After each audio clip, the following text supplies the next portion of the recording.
Well, we're still waiting for the Florida students. We are waiting for them. That's right.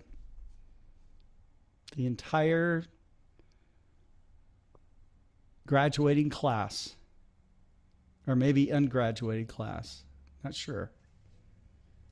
But we want to thank Fiorella Terenzi for inviting them to watch.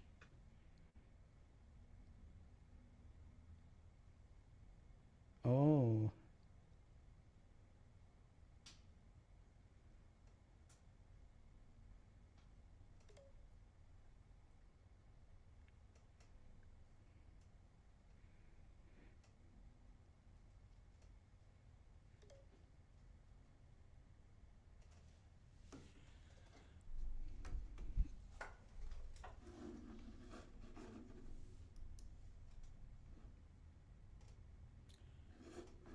we have a little bit of a schedule change here.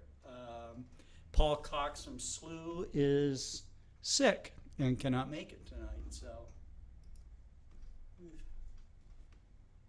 something's really going around, guys.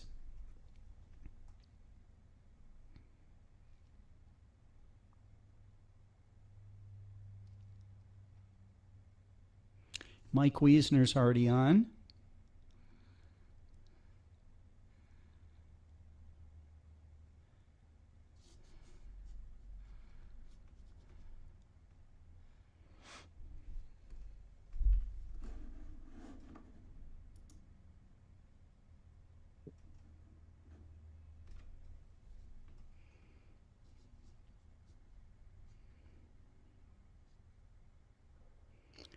And Don Nab, nice to see you. And John Ray.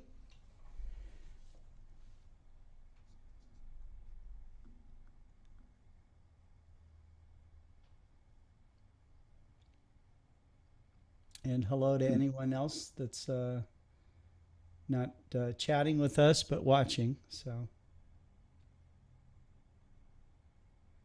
and if you're watching this in replay, welcome to the 167th Global Star Party.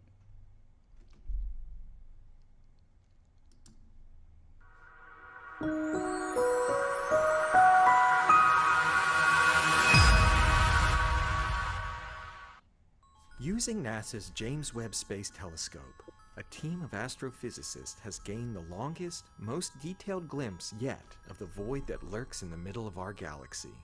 They found that the swirling disk of gas and dust orbiting the central supermassive black hole, called Sagittarius A star, is emitting a constant stream of flares with no periods of rest. Using Webb's NIRCam, the near-infrared camera, to observe Sagittarius A star for a total of 48 hours in 8 to 10 hour increments across 1 year, astronomers saw constantly changing, bubbling brightness, and then suddenly a big burst of brightness popped up. Then it calmed down again. They couldn't find a pattern. It appeared to be random. The activity profile of the black hole was new and exciting every time that the astronomers looked at it. While the team expected to see flares, Sagittarius A star was more active than they anticipated. The observations revealed ongoing fireworks of various brightnesses and durations. The accretion disks surrounding the black hole generated 5 to 6 big flares per day, and several small subflares, or bursts, in between. Although astrophysicists do not yet fully understand the processes at play, they suspect 2 separate causes are responsible for the short bursts and longer flares.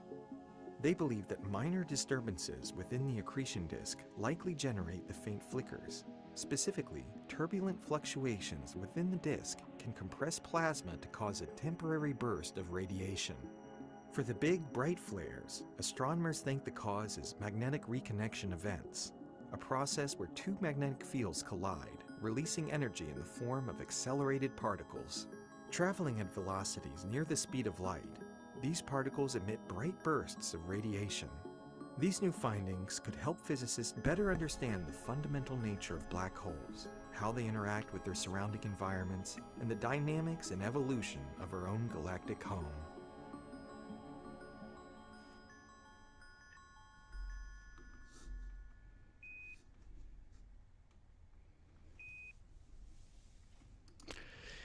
Well, hello, everyone. This is Scott Roberts and David Levy, and we are welcoming you to the 167th Global Star Party Echoes of the Cosmos, or Echoes from the Cosmos. Of course, everything, are made up of energy and waves, so you can think of echoes in any part of the spectrum. You can think of cause and effect of the evolution of stars and planets and even life itself. It has, of course, literal and metaphorical meaning to us, and we're glad that you're tuning in tonight.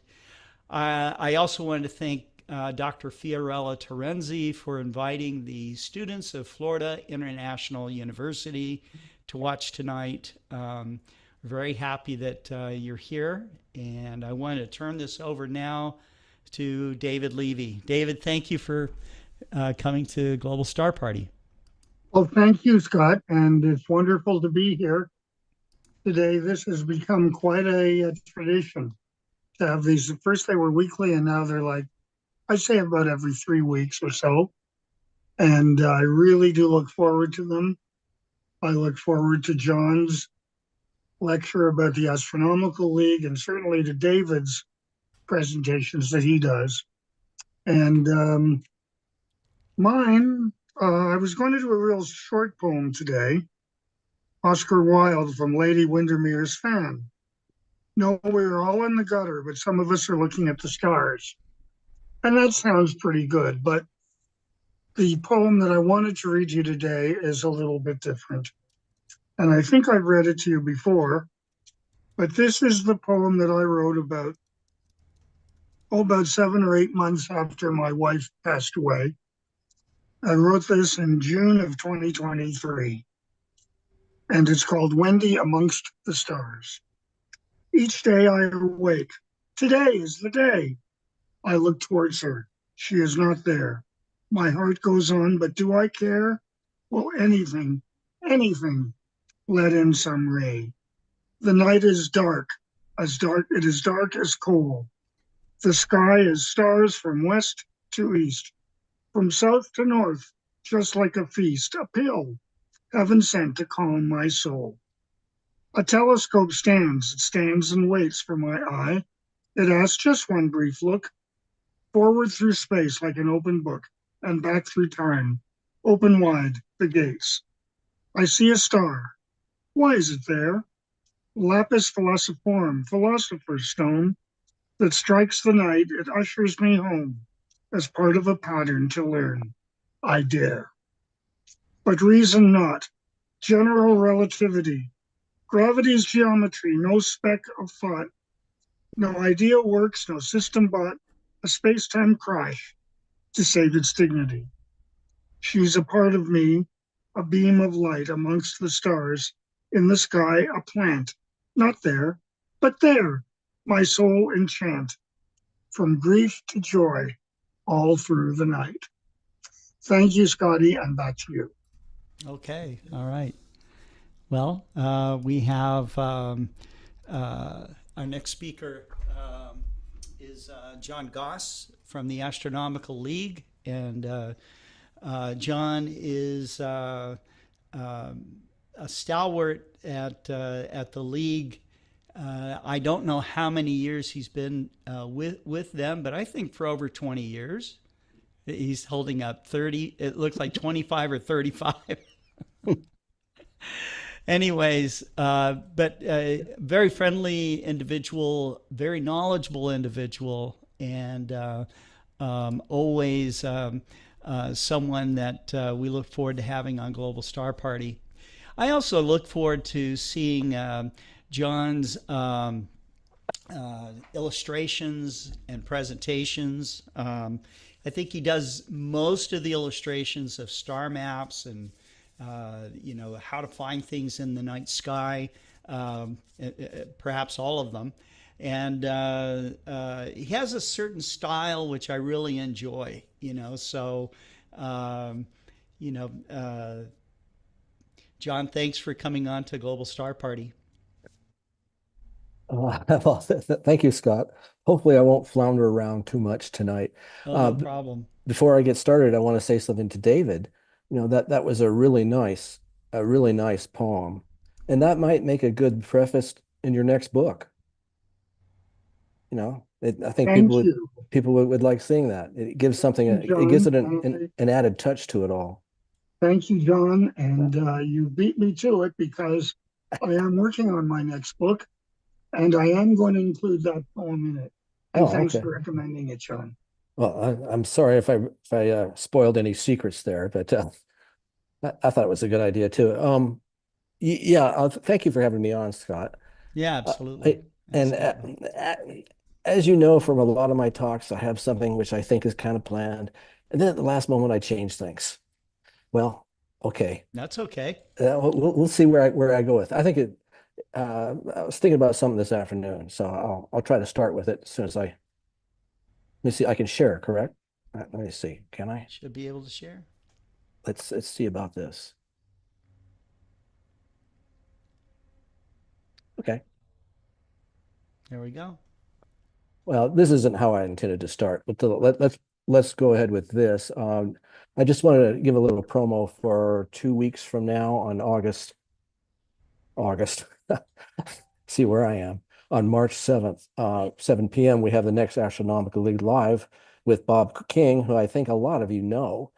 He's an excellent speaker, very knowledgeable, always talks about something great, and he's going to be talking about his own personal perspectives of the night sky.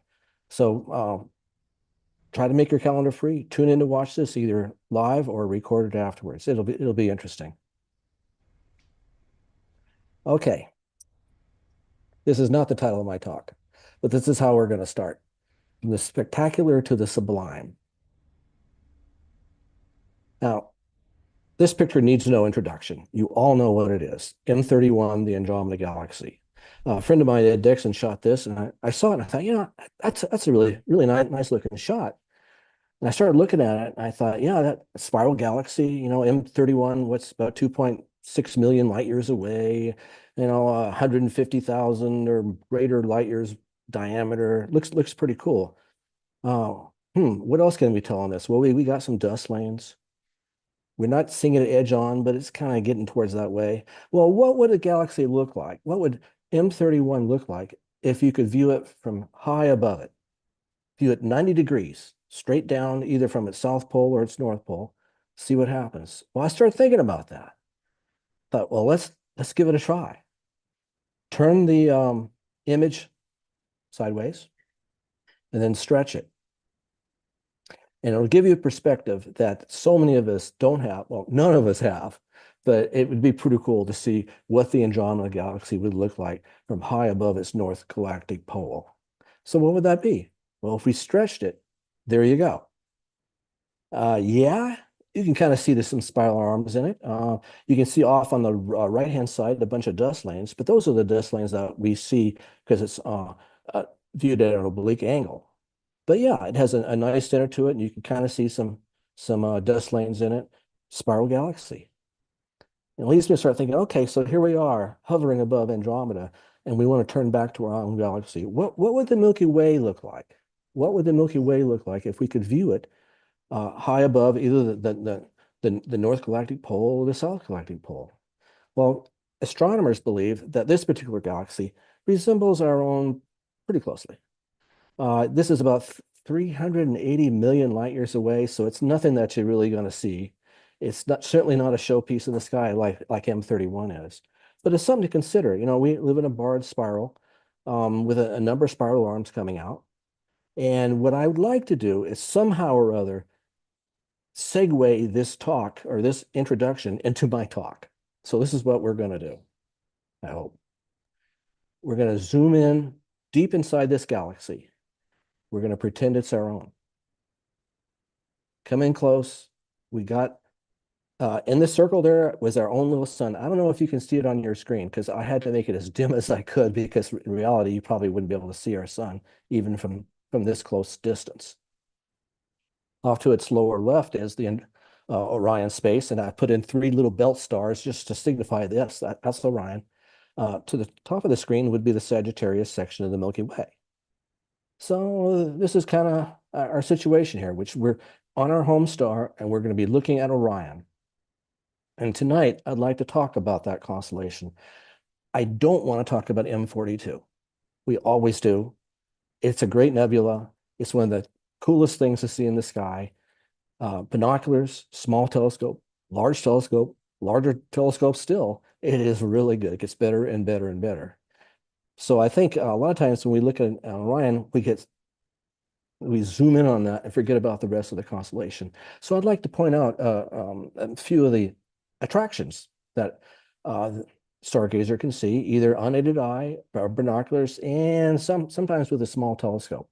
So let's get started. First thing I want to do is look at the two belt stars on the two bookend belt stars, left the eastern and the western belt stars, Delta Orionis and Zeta Orionis. Those are double stars. And pretty cool to look at with the small telescope, pretty easy to see. With binoculars, it'd be much harder. In fact, it's part of the Astronomical League binocular program, binocular double star program. It is interesting to see. So that's a good place to start off our little journey in Orion. You go from there. Let's go to a place called Colander 70. In fact, we're going to be visiting Mr. Colander a number of times in this presentation. It's a great binocular star cluster. It's a star cluster which we all have seen. So many of us don't really know it's there, but it is. It's a, I don't know, I think it's about 1,200 light years away, about the same distance as all the other stuff in Orion. The three belt stars are part of that cluster. And you can see, okay, zoom in on it. Yes, there are a bunch of dim stars around it. There's more than 100. Binoculars will point them out. Telescope, nah, not really, because the field of view is too small. But something like this is a great binocular object. So next time you're out looking on Orion and want something more to look at, besides that guy down towards the bottom there, M42, look at this. It's staring you right in the face, and it's there. Another one I like pointing out is another Colander object. Excuse me. The reason why I'm pointing this out is because Galileo tackled this one. He described it. He saw it as one of the first objects he looked at through his telescope. And the reason why he looked at it is because if you look at this little 2 or 3 stars you see up there with the unaided eye, if you have really good eyesight, you'll be able to spot them.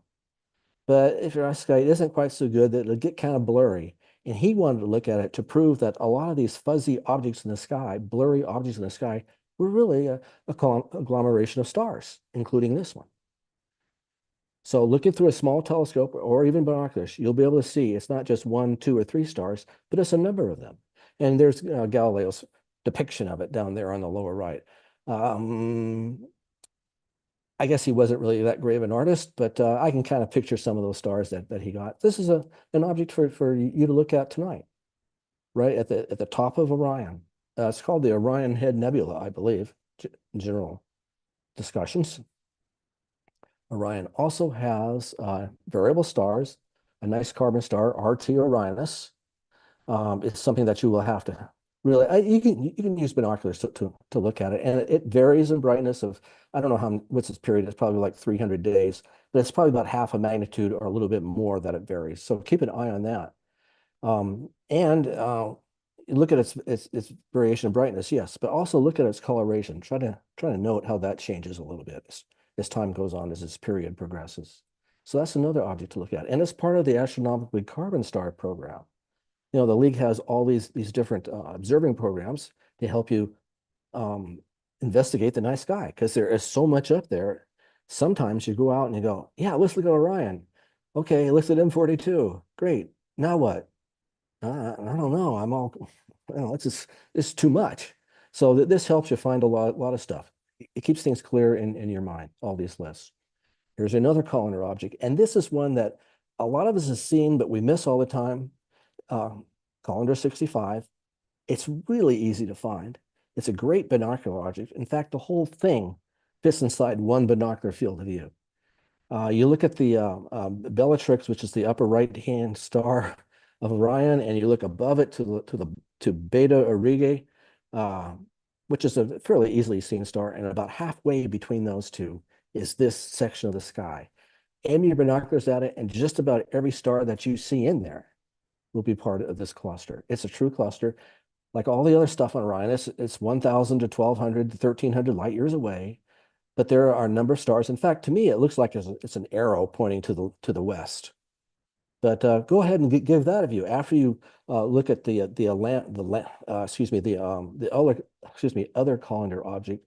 Go a little bit further north and look at 65. That's something to view. A lot of people haven't seen it, and it's easy to find. This is an interesting cluster, which a lot of us have talked about in the past, but it bears mentioning again. I think it's called the 37 cluster, NGC 2169. And 37 cluster, because if you have some imagination, you can see that it is shaped kind of like the number 37, kind of. Okay, kind of. It's also a colander object, and I don't think I have its number in front of me. Colander 83, I think. But a nice one to look at anyway. It's something to show your friends because it makes you look knowledgeable and gets them peering into the eyepiece, and they'll be saying, "Oh, I don't see the 37," or somebody will say, "Yeah, but it's upside down." So that gets the conversation going. You can talk about these things. It's not hard to find in Orion. Okay. Looking back at the constellation, we got a few more objects I'd like to run through. A couple of them, which one of them isn't, well, you'll see. We're going to zoom in. No, we're not headed to the Orion Nebula. We're looking at number 42 and 45 Orionis. These stars they are not related.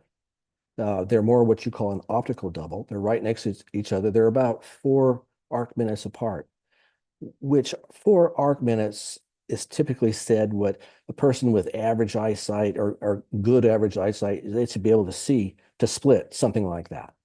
So if you have good eyesight and you're observing from a dark location, try to look at these 2 stars and see if you can see 2 stars. They're 5th magnitude, so they're not bright by any means. But then again, if you're observing from a dark location, you ought to be able to split them. See if you can. That is one way of testing your eyesight. Something to do. It's right above the nebula. And another thing, which I shouldn't really say, I like saying that because it gets people's attention, but I will say it, on Sky and Telescope's popular Pocket Sky Atlas, which I use all the time. They made a mistake in listing this. And part of the reason why I'm bringing this up is because I didn't know that. So I'm trying to find this thing all over the place, and it's not there, not in the listed spot. Check all these other references, and bingo, there it is. It really isn't hard. With binoculars, it's certainly not hard to find. Next, we're going to go to Sigma Orionis. What to say about this?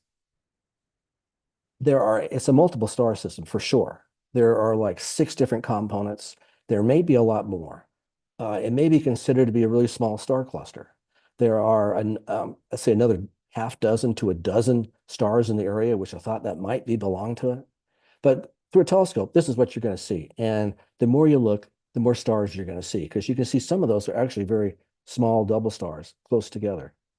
Something to keep in mind. Again, in the constellation of Orion, probably close to 1,000 light years away, part of the whole nebula complex with all these stars embedded in it. This is an interesting one. I can see I didn't put the name up there. This is called the metronome asterism. If you tilt it sideways, you can kind of picture the metronome tick, tick, tick back and forth. And it's easy to find. It's 1 degree to the northwest of Gamma Orionis.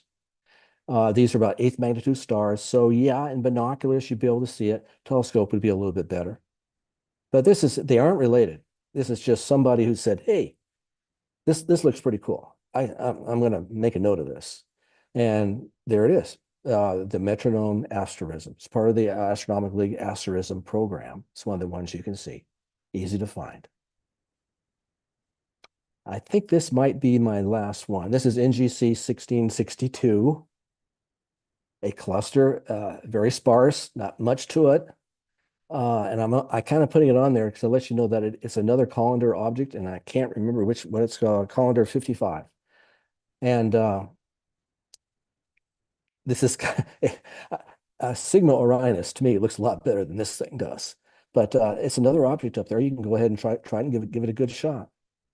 So with all these things in the night sky, you look at the M42, great. What do you do after that? Well, try to find some of thes other targets as well.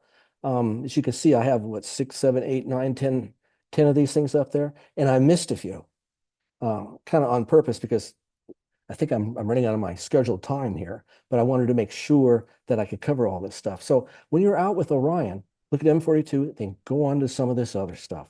And you're going to come away with a much better appreciation of what the sky offers, especially what this particular constellation offers. And good luck. Happy observing. Thank you.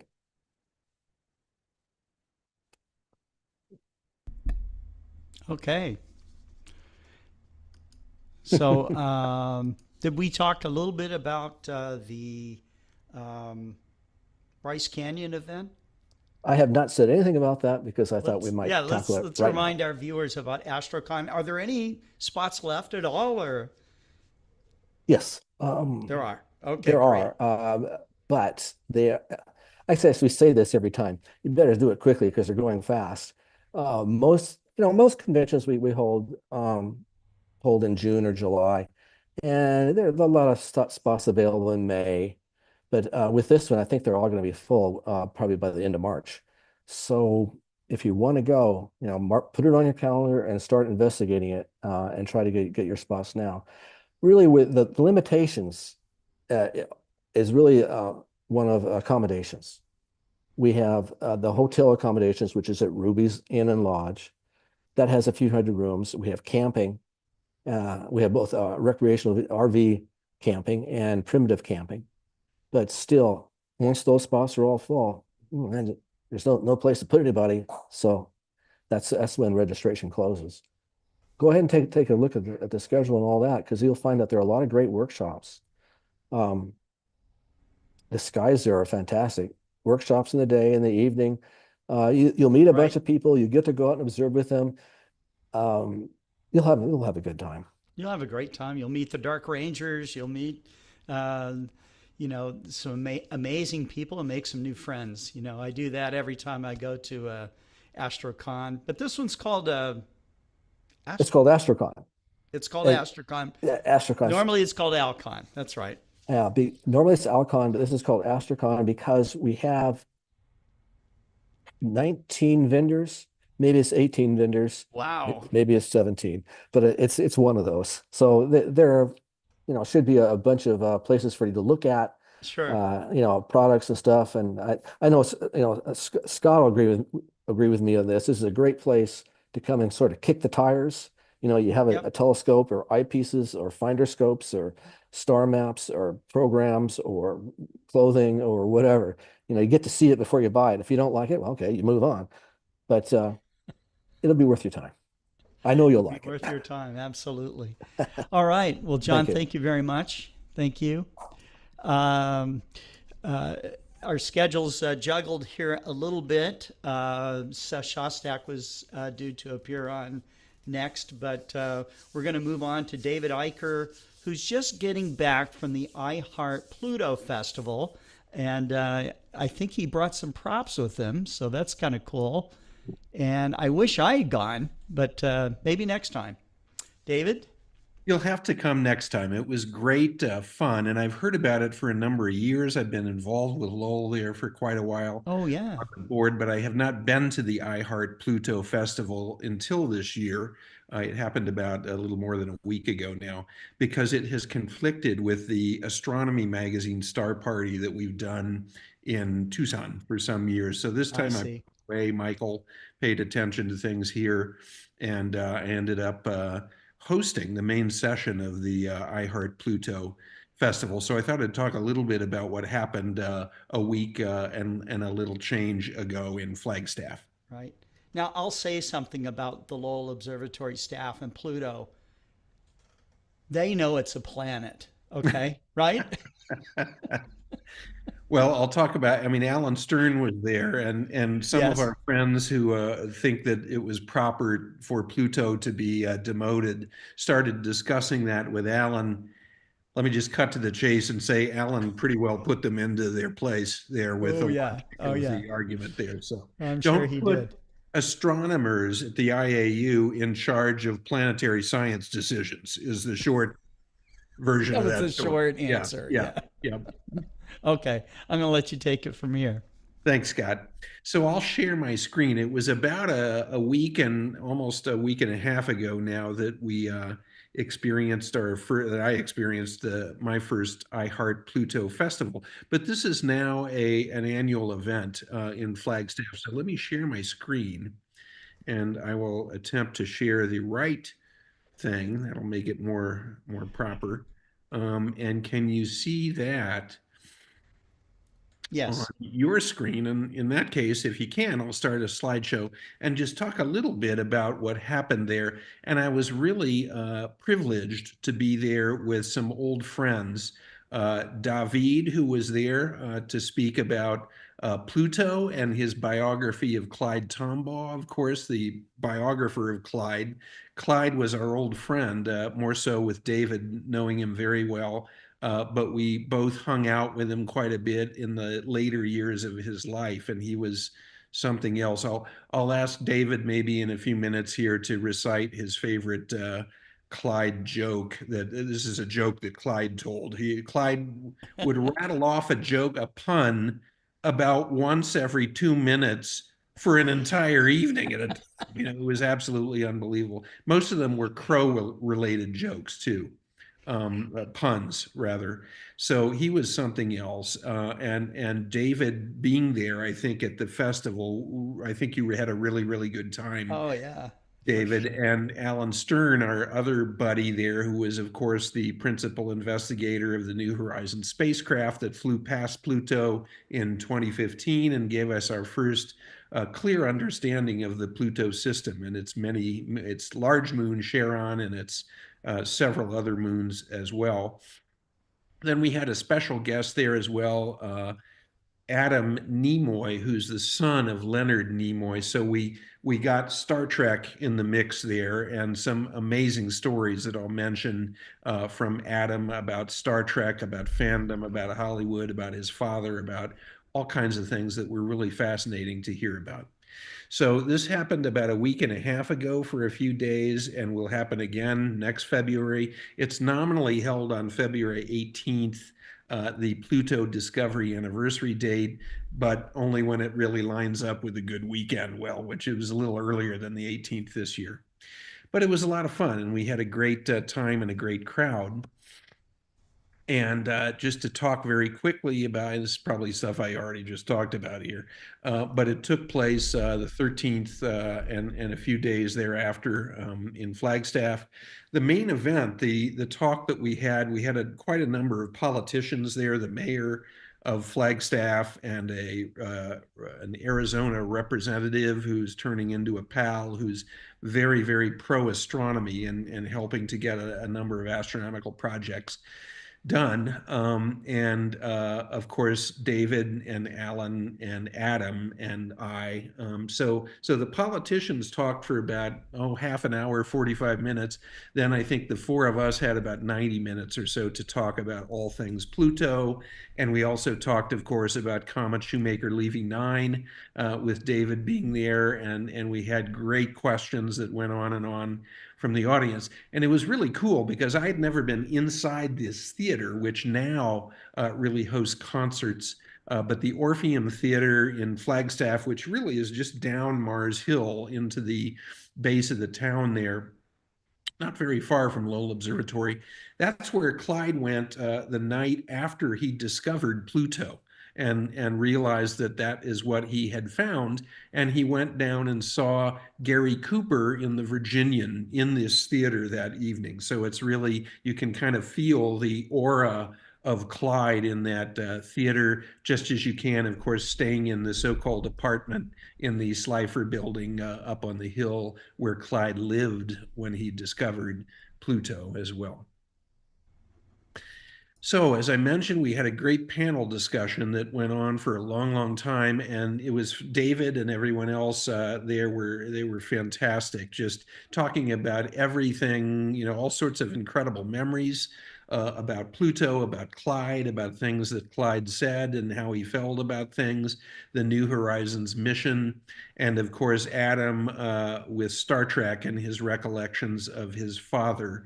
And so we had a really good crowd there of, I guess, a couple of hundred people or so, maybe, in the theater there, and a really good time. And that wasn't the only event that happened that constituted the I Heart Pluto Festival. We also had tours of Lowell Observatory going on, all the facilities there, talks by Adam and others. He talked about his father, of course, and talked about a book that I will show in a moment here that he wrote of reminiscences.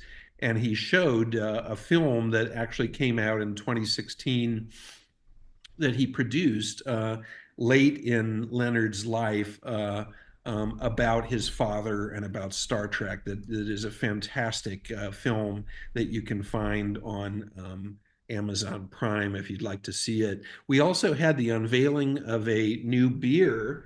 The mother, I think I'm allowed to talk about this, Scott. Beer's okay. This is a grown-up program here. This is unveiled by Mother Road Brewing in Flagstaff this year, is Boldly Go, which incorporates, as you might be able to see, Percival Lowell, the New Horizons spacecraft, the title for Star Trek. Everything we had going on there this year is in this beer, which is a fairly high-powered IPA. And you can get that along with many other astronomically themed beers from Mother Road Brewing in Flagstaff. We had a pub crawl then and an Astronomy on Tap trivia contest that a bunch of the Lowell astronomers ran there. That was great fun. We had observing up on the hill, of course, the roundtable discussion that I mentioned, and the film, and a talk by Adam, an interview talk by Adam that was sort of conducted by our friend Melissa as well. So it was a tremendous, more or less 3-day event there that went on that was just a heck of a lot of fun. So I think if you can go to this some year, you will really enjoy talking about Pluto. And you'll find that many of the people there, maybe not surprisingly, feel that Pluto is a planet, despite the IAU in 2008. So this is a shot in the theater of the four of us up there talking on for our discussion. And one thing, you know, I've known David and Alan since I was a teenager, essentially. So, you know, I know them pretty well. And we had a great discussion about everything they've been involved with. It was neat to meet Adam, who's a pal now, and find out everything he's doing.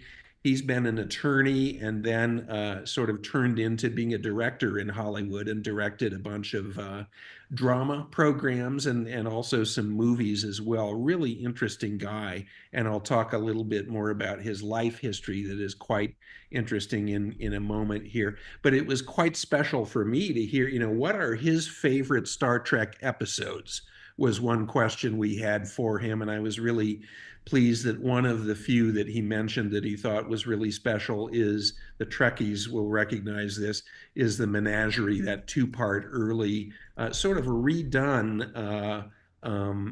sort of pilot, if you will, that came after the original pilot, The Cage. So that was a favorite of his among others. And so we talked a lot of Star Trek as well. There has been a changing of the guard at Lowell Observatory in a very exciting time. Jeff Hall now has retired as director after many years of great success. Amanda Bosch, great astronomer and friend, is now the director of Lowell Observatory.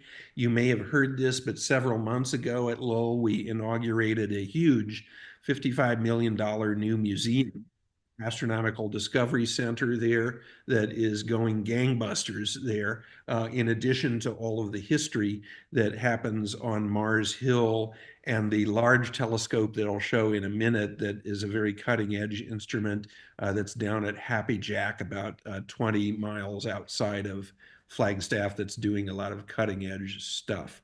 So things are really rocking at Lowell Observatory. It's sort of a golden era now there for all of us. This is the 4.3 meter, it's now called the Lowell Discovery Telescope. It represents really the cutting edge research, everything from solar system stuff all the way to very distant galaxies and some cosmology. So this is somewhat rare among large telescopes at research institutions, that quite a number of users are employing it from various places, not just Lowell Observatory. And it's really doing research all across the gamut of astronomy, from the solar system to the very distant universe, which is a little bit unusual, but it's a magnificent telescope, as you can see. We also have Lowell and its history, of course, that it's very famous for there. I was a little bit startled at first, I think it's fair to say, seeing the new ADC, the gigantic multi-million dollar museum there, without many artifacts in it. And I think having considered it, it's best to have the artifacts where they are in the archives, if you will, in the library there. And much of the museum is really focused on astronomical knowledge, with displays, with video screens, with huge areas for the kids to learn about astronomy. And we had, I think, 1,500 people there the first day, a week and a half ago there on the weekend, and that was a really busy day there. Of course, the two great historic instruments are reunited now for some years on the Hill. 24-inch Clark that was made famous, of course, by Percival Lowell and his interest in Mars originally, chiefly, and very famous in 1912, of course, with the Slipher spectrograph mounted on this telescope, and the discovery by Vesto Slipher that the universe, that many, many objects, I will say, are moving rapidly apart from each other, which presaged Hubble's confirmation of the expanding universe, the nature of galaxies as independent, very distant bodies of many, many stars, and the cosmic distance scale, which is much larger than anyone, of course, in the 19 teens or the 1920s imagined it would be. That's on the left there. And then it was out at Anderson Mesa for a number of years, but now the so-called Pluto camera, 13-inch astrograph with which Clyde discovered Pluto, is back on Mars Hill in the original dome site there. And this is also an instrument that our pal Brian Skiff was the last major user on for many years, taking several times as many observations as Clyde did with this telescope. So Brian knows this telescope very, very well, and you can see that on the end of the counterweight bar on this telescope is the famous boxing glove in red there, placed there so you don't bop your head on something sharp in the middle of the night. So these are the two primary, very historic instruments, of course, that are at Lowell on Mars Hill above Flagstaff today. Just remember, Uncle Percy wants you to volunteer at Lowell. We saw this in one of the buildings, and I had to take a picture of this. This is priceless. Whoever made this, I don't know, but that's good stuff. There now is all you need to remember about Adam Nimoy, our good new pal. Live long and prosper. And, you know, that's the sign to wave there. Great, great guy. And this book that he wrote is one of a couple of books that he's written, but this is the memoir about his father. And it's a bit of an involved story, but Leonard was really struggling in the early 1960s as an actor, had come all the way across the country and didn't have that kind of connection happening in Hollywood. So he did, most of his early acting jobs lasted about 2 weeks, and he did all sorts of other jobs to get the family through months to months in those early days. They included things like working on laying bricks in gardens of the backyards of houses in Hollywood. They included installing, repairing, cleaning, and setting up aquariums in fancy houses in Hollywood. Anything that he could do, he did a lot of jobs. And he was a tough guy, and a guy who worked really hard for the money that he had.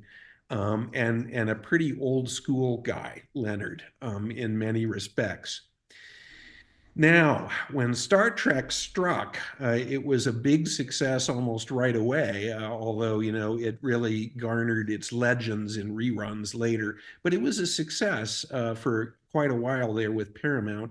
And by accident, a couple of fan magazines published the Nimoy's home address and telephone number in publications. So suddenly the Nimoys were besieged by people coming to their house. They had a mail truck after not long delivering an entire truck of fan mail to their house right away. It was an overwhelming situation that really kind of spiraled out of control for this young kid, Adam, who was growing up at the time, very young boy. So Leonard was busy. He was away most of the time working on the series. He was at home in the evenings working diligently on learning his lines with his wife. Then he crashed and he went off and did it again. And he was a rare guy around the house in those early days working so hard on the series. He also eventually, and Adam was incredibly open about this kind of thing and everything that he's gone through in his life and talking about it with others. Leonard eventually became an alcoholic. Adam sort of rebelled, being, sort of hanging out with guys who his father didn't approve of. And he, as he tells it, started a 30-year career smoking marijuana. So there was a great distance between Leonard and his son Adam for many, many years, a difficult, strained relationship. They got back reconciled and had a great, very close relationship for the last years of Leonard's life, and worked on this documentary film about Spock, which you can see. So it's a really interesting story. And this is a really interesting book if you get a chance to read this, which is his memoir of his father. So great guy, great pal. Remember, there is Boldly Go beer. Kids, stay away from this. It's powerful stuff. We don't want to be a bad influence. Wait till you're old. When you're old, you can get away with anything, right? And this book is really entertaining as well. And that is really the experience of this year's I Heart Pluto Festival, which I heartily recommend. If you can get to this in the future, it's a really good and unique time. And I think we'll be having some of these folks back talking about Pluto and comets and Star Trek and all that good stuff in the future. So thanks very much, Scott. Thank you. The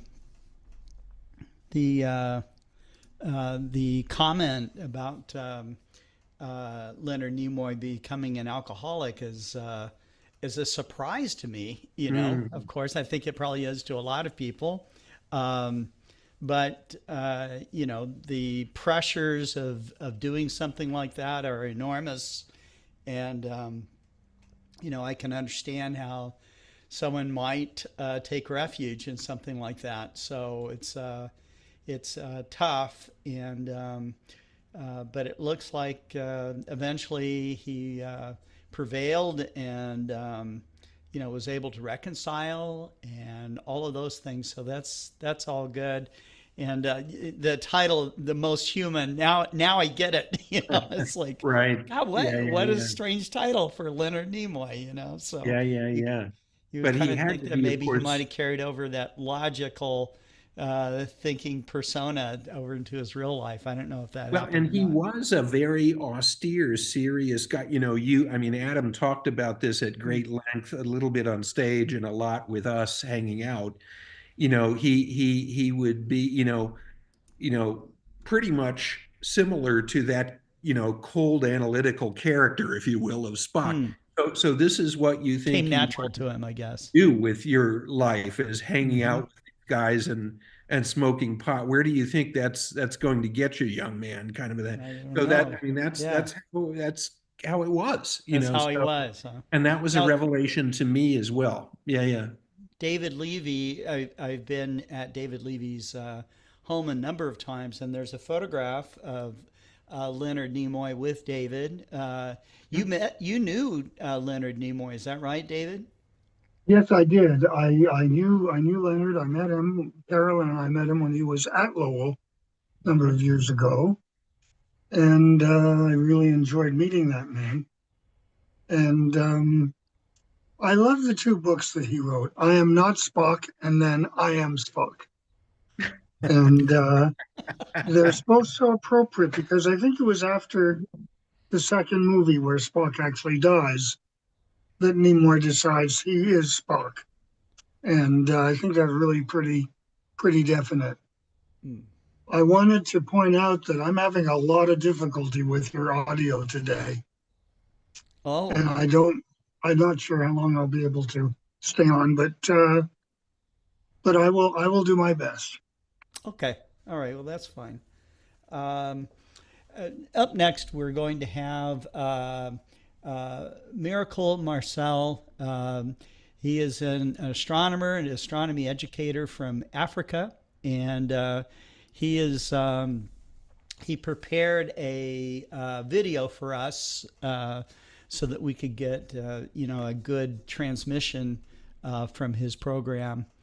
And so, Miracle Marcel, here we are.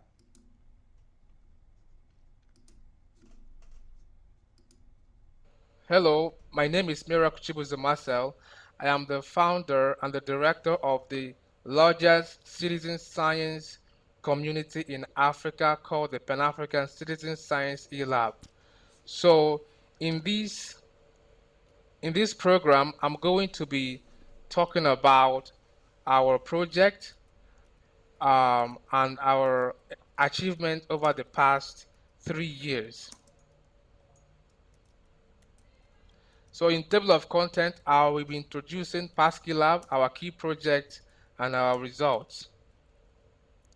So Lab was founded in December 4th, 2020, and our aim is to promote hands-on activities in astronomy and space science through citizen science and soft astronomy research in Africa as a means of advancing space exploration and enhancing space education and outreach. So, and how we do that is by collaborating with entities in the global north and bringing those opportunities to Africa. And all our activities are online. All our activities are based online. So here is your official logo showing the map of Africa. Here you can see individuals with their computers or phones are analyzing and reducing space data. And that is exactly what we do. We also have a WhatsApp group where we interact within our community. So for the general requirement, all Pascal projects are suitable for all individuals, regardless of age, religion, country, sexual orientation, academic or professional affiliations, levels, etc. So to participate in our project, what you just need is to have a basic knowledge of computers, most especially Windows operating system, internet, and passion for space. Now, in our organization, we have different kinds of projects classified as primary project and secondary project. The primary project are our main projects, and I'm going to be describing them one after the other. So the first of our primary project is the Pan-African Asteroid Search Campaign, and we collaborate with the International Astronomical Search Collaboration. We are their biggest partner in Africa. And in this project, we contribute in planetary defense through discovering new asteroids. We submit the report to the Minor Planet Center so that the orbit of these asteroids can be classified and continuous monitoring can be done in order to avoid events like this. We use the astrometrical software to analyze the images. Here you can see there are about 4 images taken at different time intervals. Here is the blinking windows that blinks the images in order for you to see if an object is moving or not. That is how we detect asteroids. The data we use are gotten from the Penn stars located at the University of Hawaii and the Catalina Sky Survey located at the University of Arizona. Now, in this chart, there are more surveys around the world observing the sky, scanning the sky, and taking data, asteroid data. But these two are the most. They collect the most asteroid data. And now they have automated system in them that detect this asteroid, but not all of these, not all of these asteroids are detected. So they send the data, those data, to the International Astronomical Research Collaboration, so that we can use the manpower to discover this asteroid. So we are part of them, the Pan-African Asteroid Search Campaign, and here we engage different entities across Africa in the asteroid search campaign. So here is just one of our groups, the Amateur Astronomy Libya. So this is where the teams will download the data, analyze the data, submit it through here. So this is just the demonstration.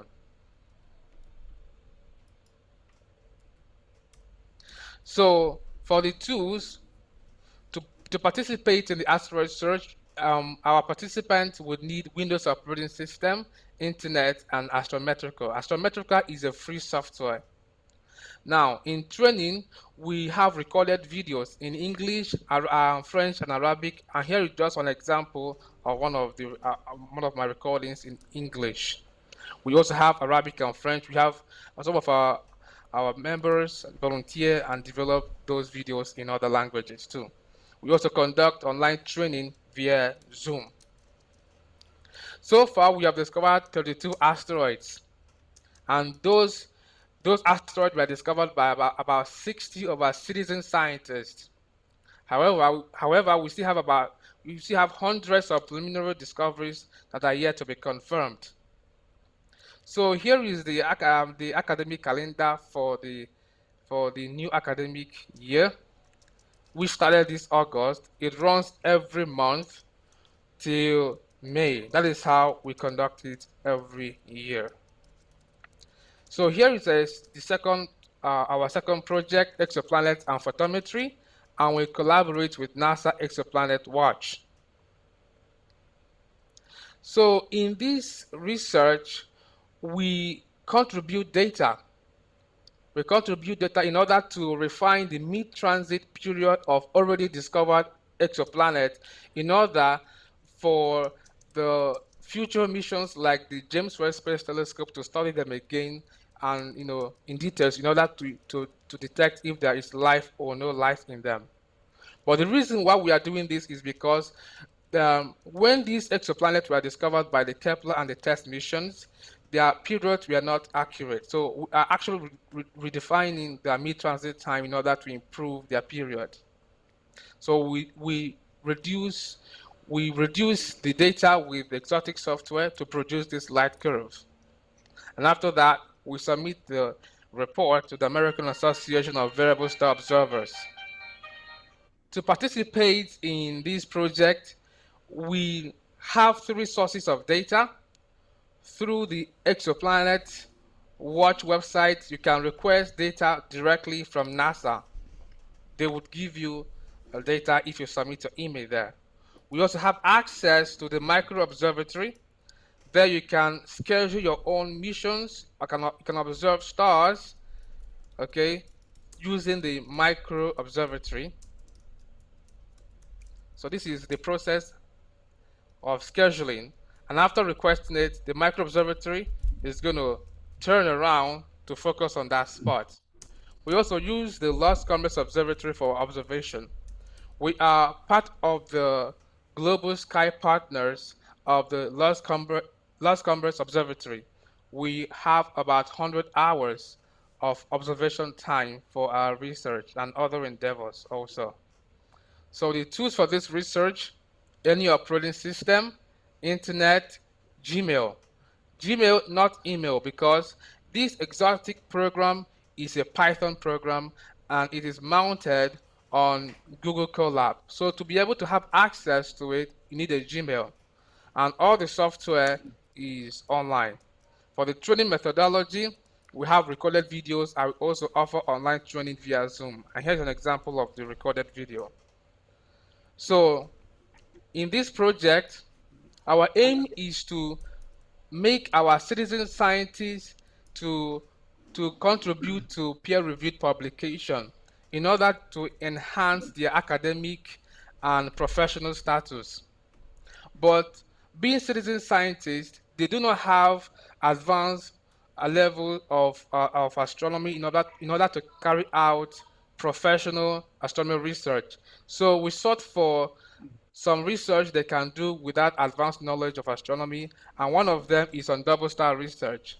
We collaborate with Dr. Richard Fried, the president of the Institute for Student Astronomical Research in the United States. And in this research, what we do is to update the position angle and the separation of these double stars. We also verify if they are binary stars or optical double stars.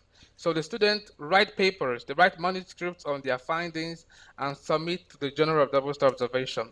So far, we have written since this year, 2024, we started this year, we have written up to 12 manuscripts, but 4 have been published.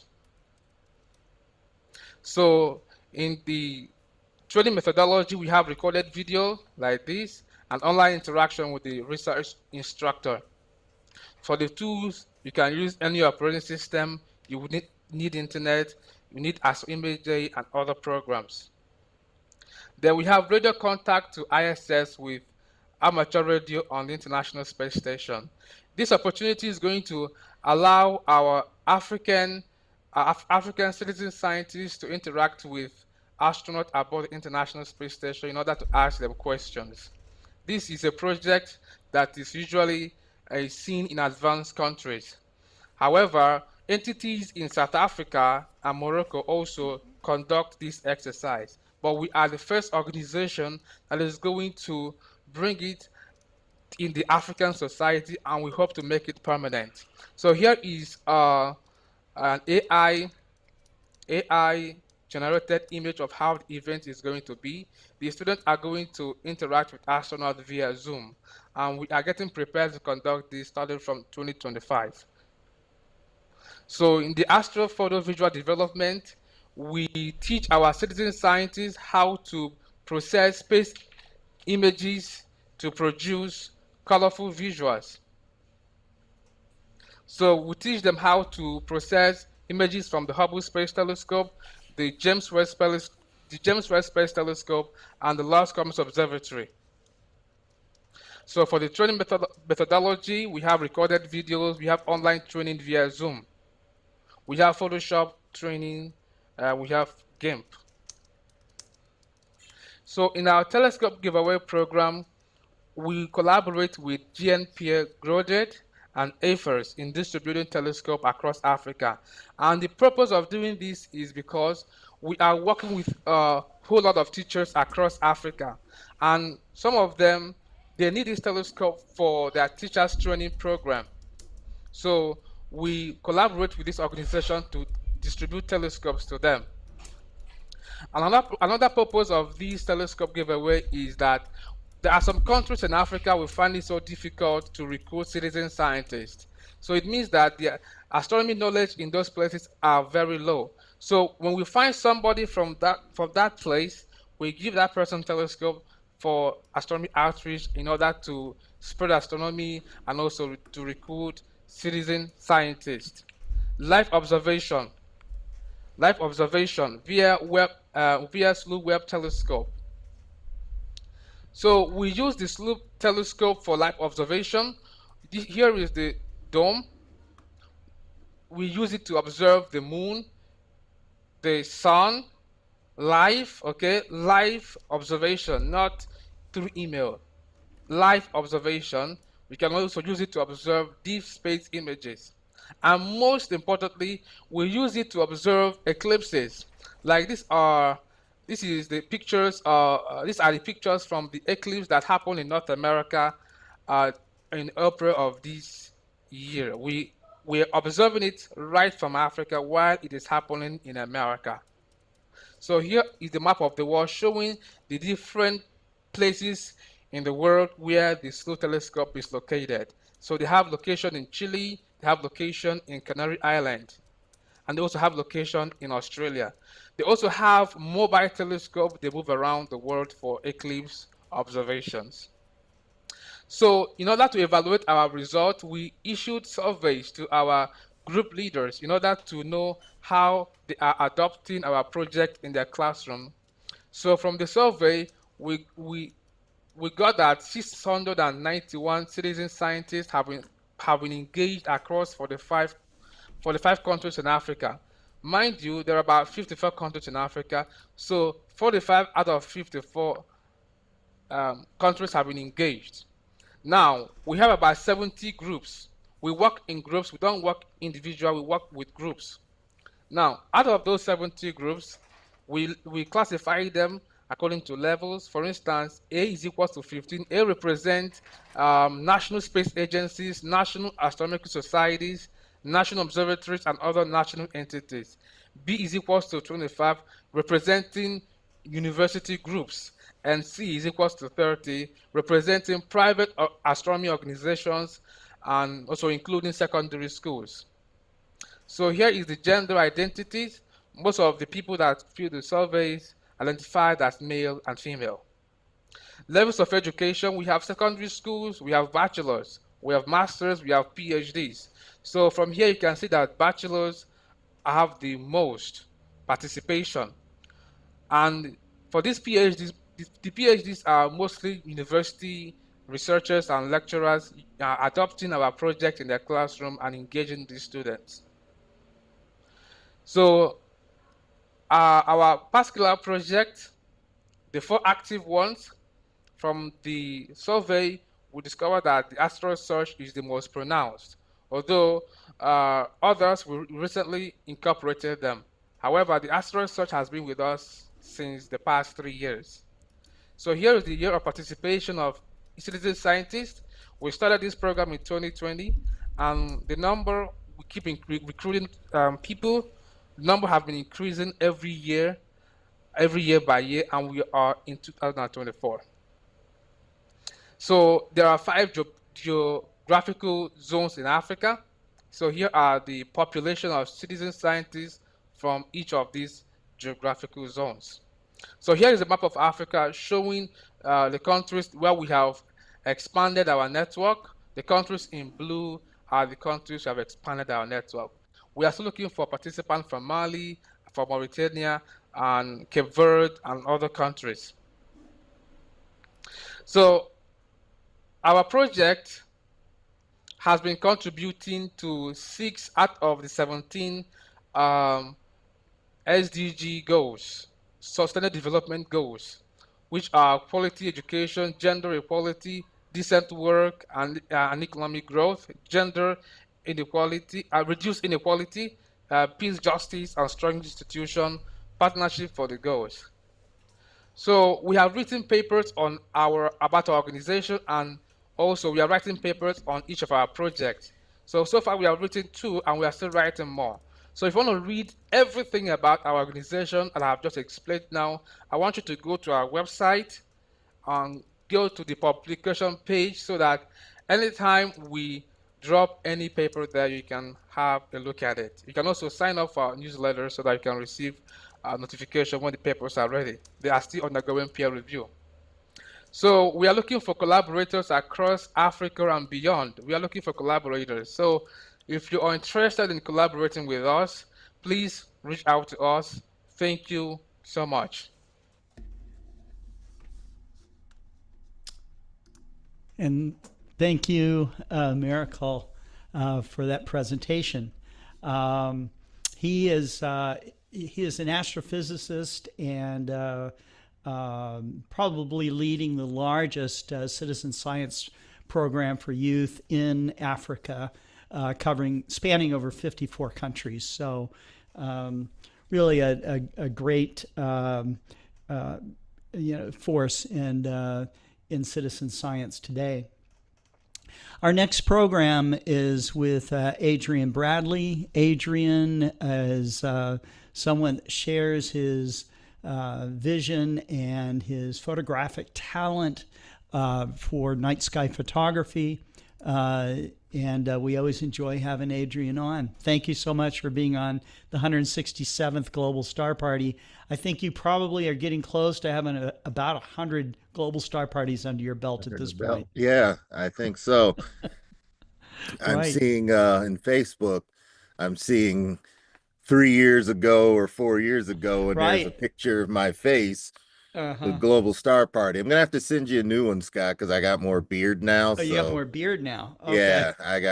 yeah, beard has been growing as long as I've been getting on Global Star Party. For So some reason, I can't grow a beard. It'll grow like right off to the side, but that's it, So I yeah, figured just growing off this side, that's not cool. So well, and you know what? It'll be cool again in 10 years. Even the New York Yankees, for those that hear about sports, I know Daniel's over there waiting in the wings from New York, yeah, relaxed their rule on clean shaven. You'd be able to play for the Yankees, but they've relaxed it so that some of the trends that we have, in society, bearded men has become a trend. And so they yeah, say well-groomed beards right, are now allowed, and it may a few players have wanted to be on the Yanks and sure. It was really. I shave mean, they their prevented beards. But top as players from astronomers playing out because there, they I'm had a sure, beard. yeah, as astronomers out there, you all probably aren't as concerned about the beards or baseball. Some of you are, Yeah, um, that's right. but That's right. we look up. So what I'll do, Scott, is I'll share one of Okay, my we'll let you screens, have this. and what I decided to do is show a picture here. There's a few things with this picture that I wanted to share, not only love of the cosmos, but love of the imaging that I like to do of the cosmos. And so you should be able to see it now. Um, Yep. it's slightly off color, but everything about this picture describes a few things. From this tiny reddish dot here is actually the lunar eclipsed moon. We have a lunar eclipse coming, and it's going to be at a similar time that I took this picture. This was a little late. It was later in the night. We're going from midnight, the start of the total lunar eclipse on March 14th. Um, March 13th, it officially starts at certain places, but March 14th, totality happens somewhere between 2 a.m. and 3 a.m. Now, during this was November 8th. This was on my birthday in 2022. And what I'm going to do is switch to an image. You may be looking at it and saying, well, the moon looks about the right color. Everything else is sort of pinkish. This is what you have when um, your colors aren't quite as accurate in your processing. You want things the way that you look up and that you see them. And this is a little closer to it. You've got your moon, sky glow is everywhere. Orion is right here.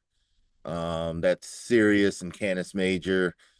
Scott, I believe this was Jupiter. I would need to look this up again, but I believe we had Jupiter still in the winter hexagon Mm-hmm. 2 years ago. It's drifted Yeah, I'd down have to look it to up too. it's drifted down in our skies to here. And I do actually have a more current picture, but then you have an uncharted, I think more of us that like to do images like this ought to really try and shoot at this part of the Milky Way. It's a challenge. You've got the rosette here. A lot of the imaging focuses more on Orion and brightening some of the reddish areas here, but getting this part of the Milky Way is indeed a challenge, and I think it's one worth going after.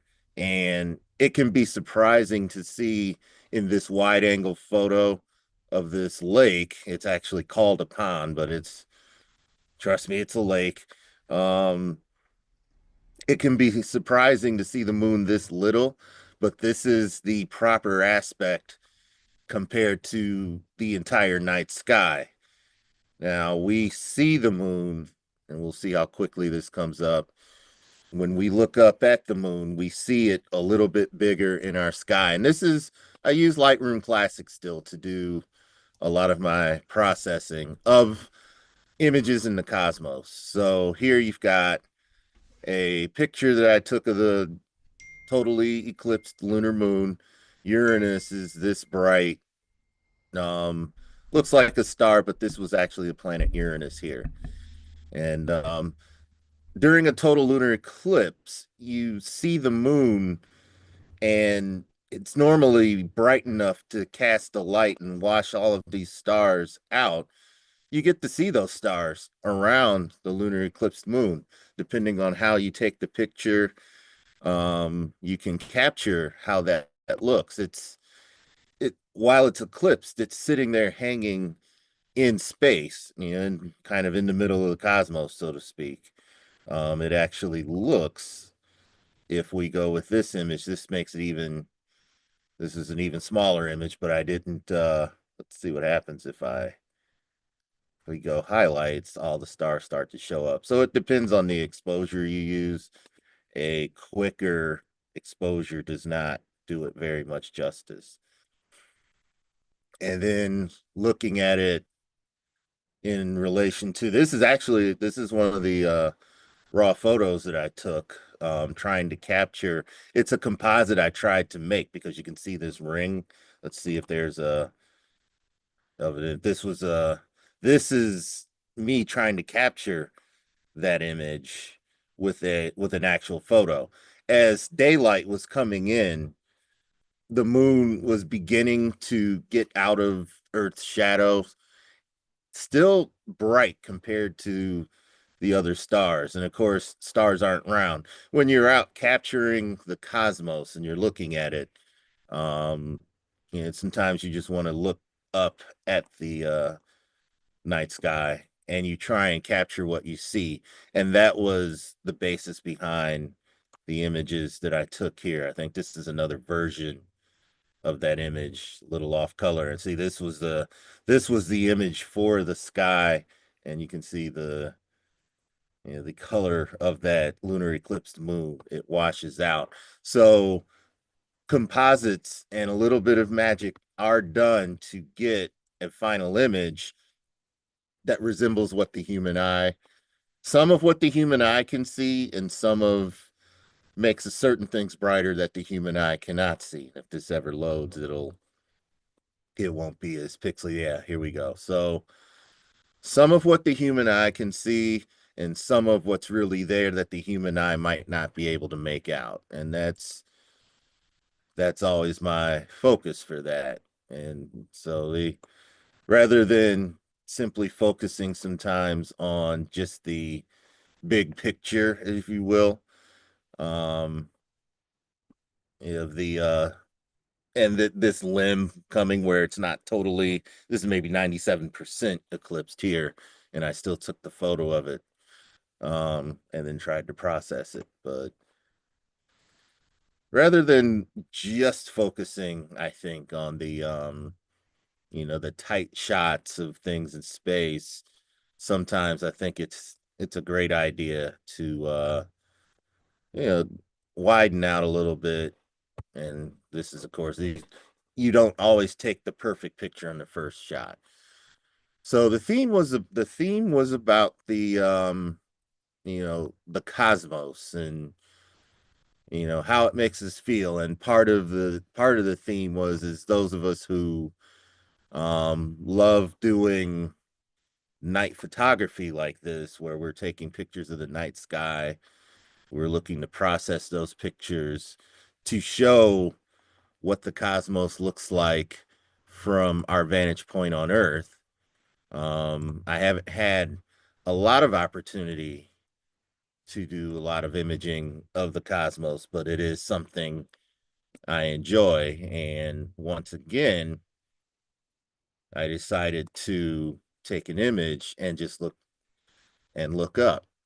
Once we finally got a clear sky. Now you're going to see to the bottom right of this image, this was a longer exposure with not with my camera that's modified, but with a stock camera and a fast lens. And I got to 125 seconds before I realized the long exposure I wanted to take here was going to have to be interrupted because the clouds came to shut down the sky. I did a stack of 40 images, and I'll show you one of those images. I'll show you what I'm working on before we go to the next presentation. Scott, I'm working on trees. And one of the toughest things to do in showing how the sky looks is keeping the trees looking as natural as possible.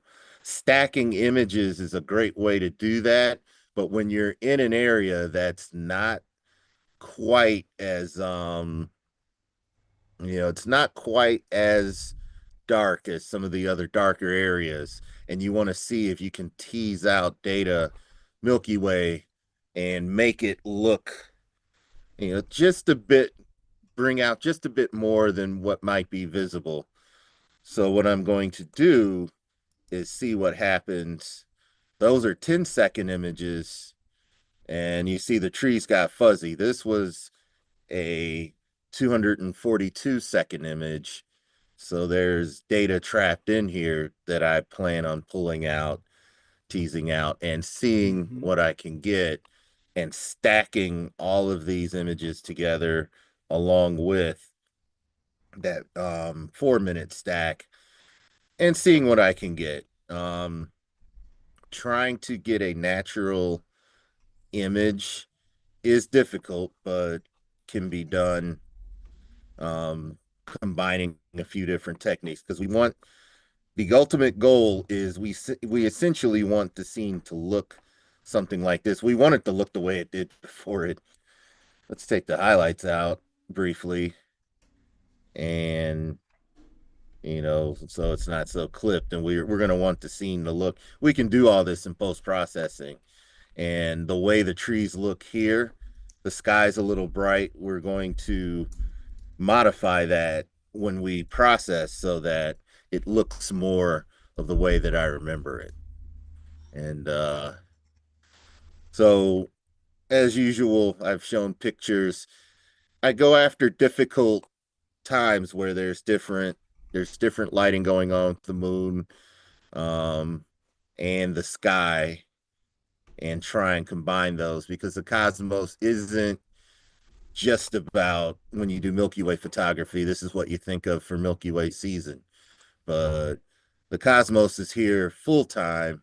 And if we only focus on one part of the Milky Way, we miss the opportunity of imaging something turning around. This is when the galactic center is out, turn your cameras around and do a shot of this side of the Milky Way. Heart and Soul double cluster, Andromeda, NGC 761, M33. These are some other there's other clusters that I can't name because I haven't done my homework yet. And if you've listened to Global Star Party, you know that I point things out, regions that I swear I do my homework and then still haven't. Most of the time when you get a streak like this, it's usually a plane, but in some cases it could be a streaking meteor. But yeah, there's more, It's beautiful. our own view of the cosmos, and when we try and capture it, it's kind of a metaphor for how big it really is. There's a lot more to it. The Orion side, the Cygnus side, especially in winter, if it does clear up, that's where you come down here and you experiment with, comets are in the sky, you try and catch those. You go for this region and try and capture it. So between doing images of just certain parts, wide angle images of different regions of the cosmos, to different deep space objects, and then back to the entire wide field. It's there's never a never a dull moment, even if all you do is just look up and look at the stars.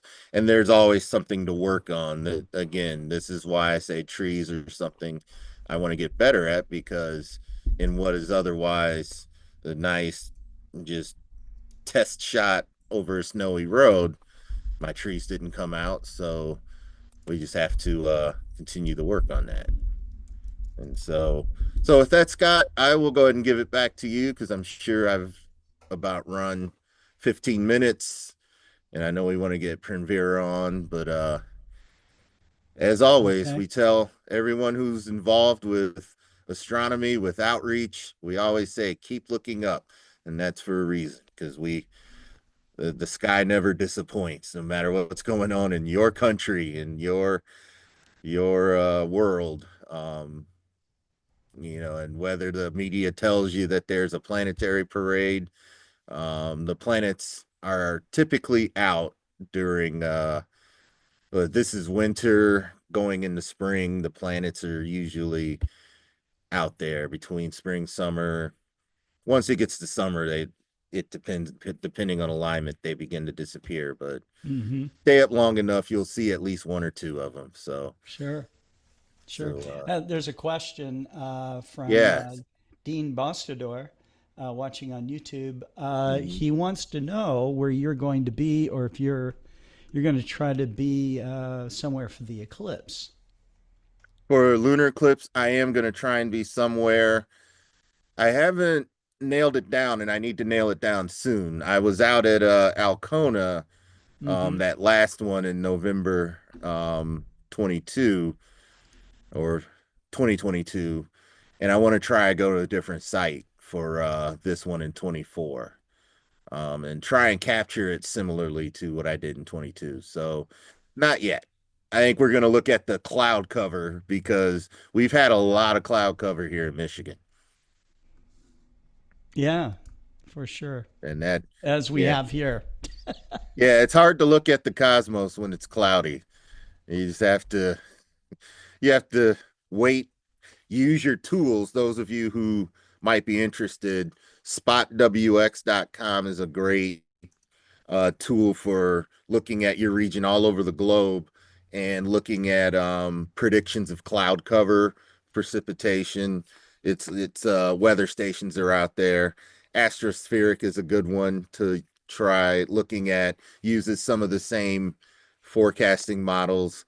There's the Weather Channel, which I think is worldwide. There's Weather Underground.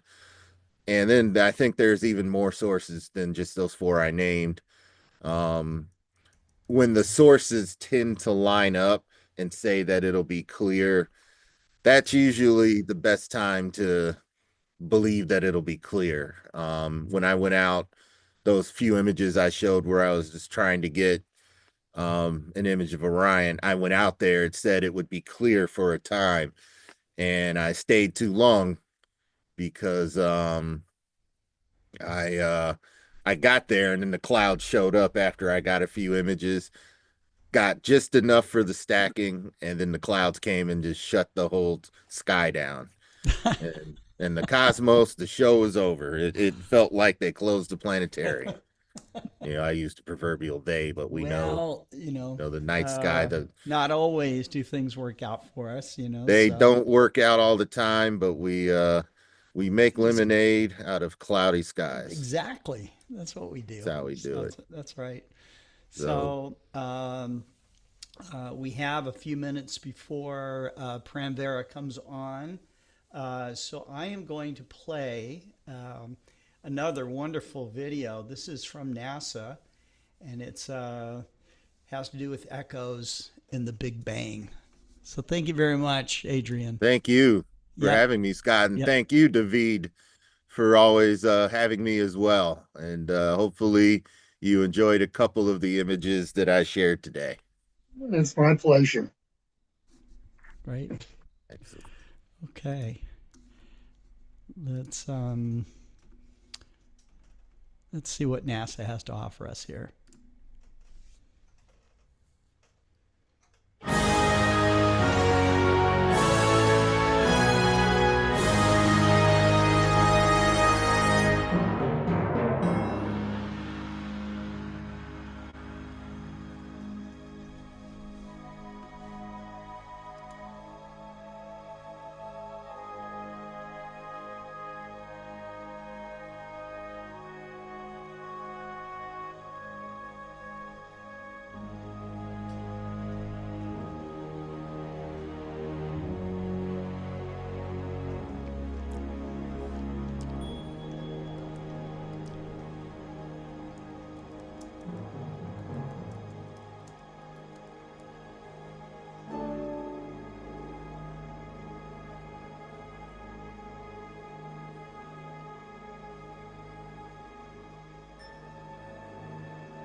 Hmm.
Let me get my sound back on. That was incredible. I'm going to have to watch that all over again. I loved how it started with the pale blue dot and then just took us all through the universe and showed us, all these superstructures and everything. It was incredible.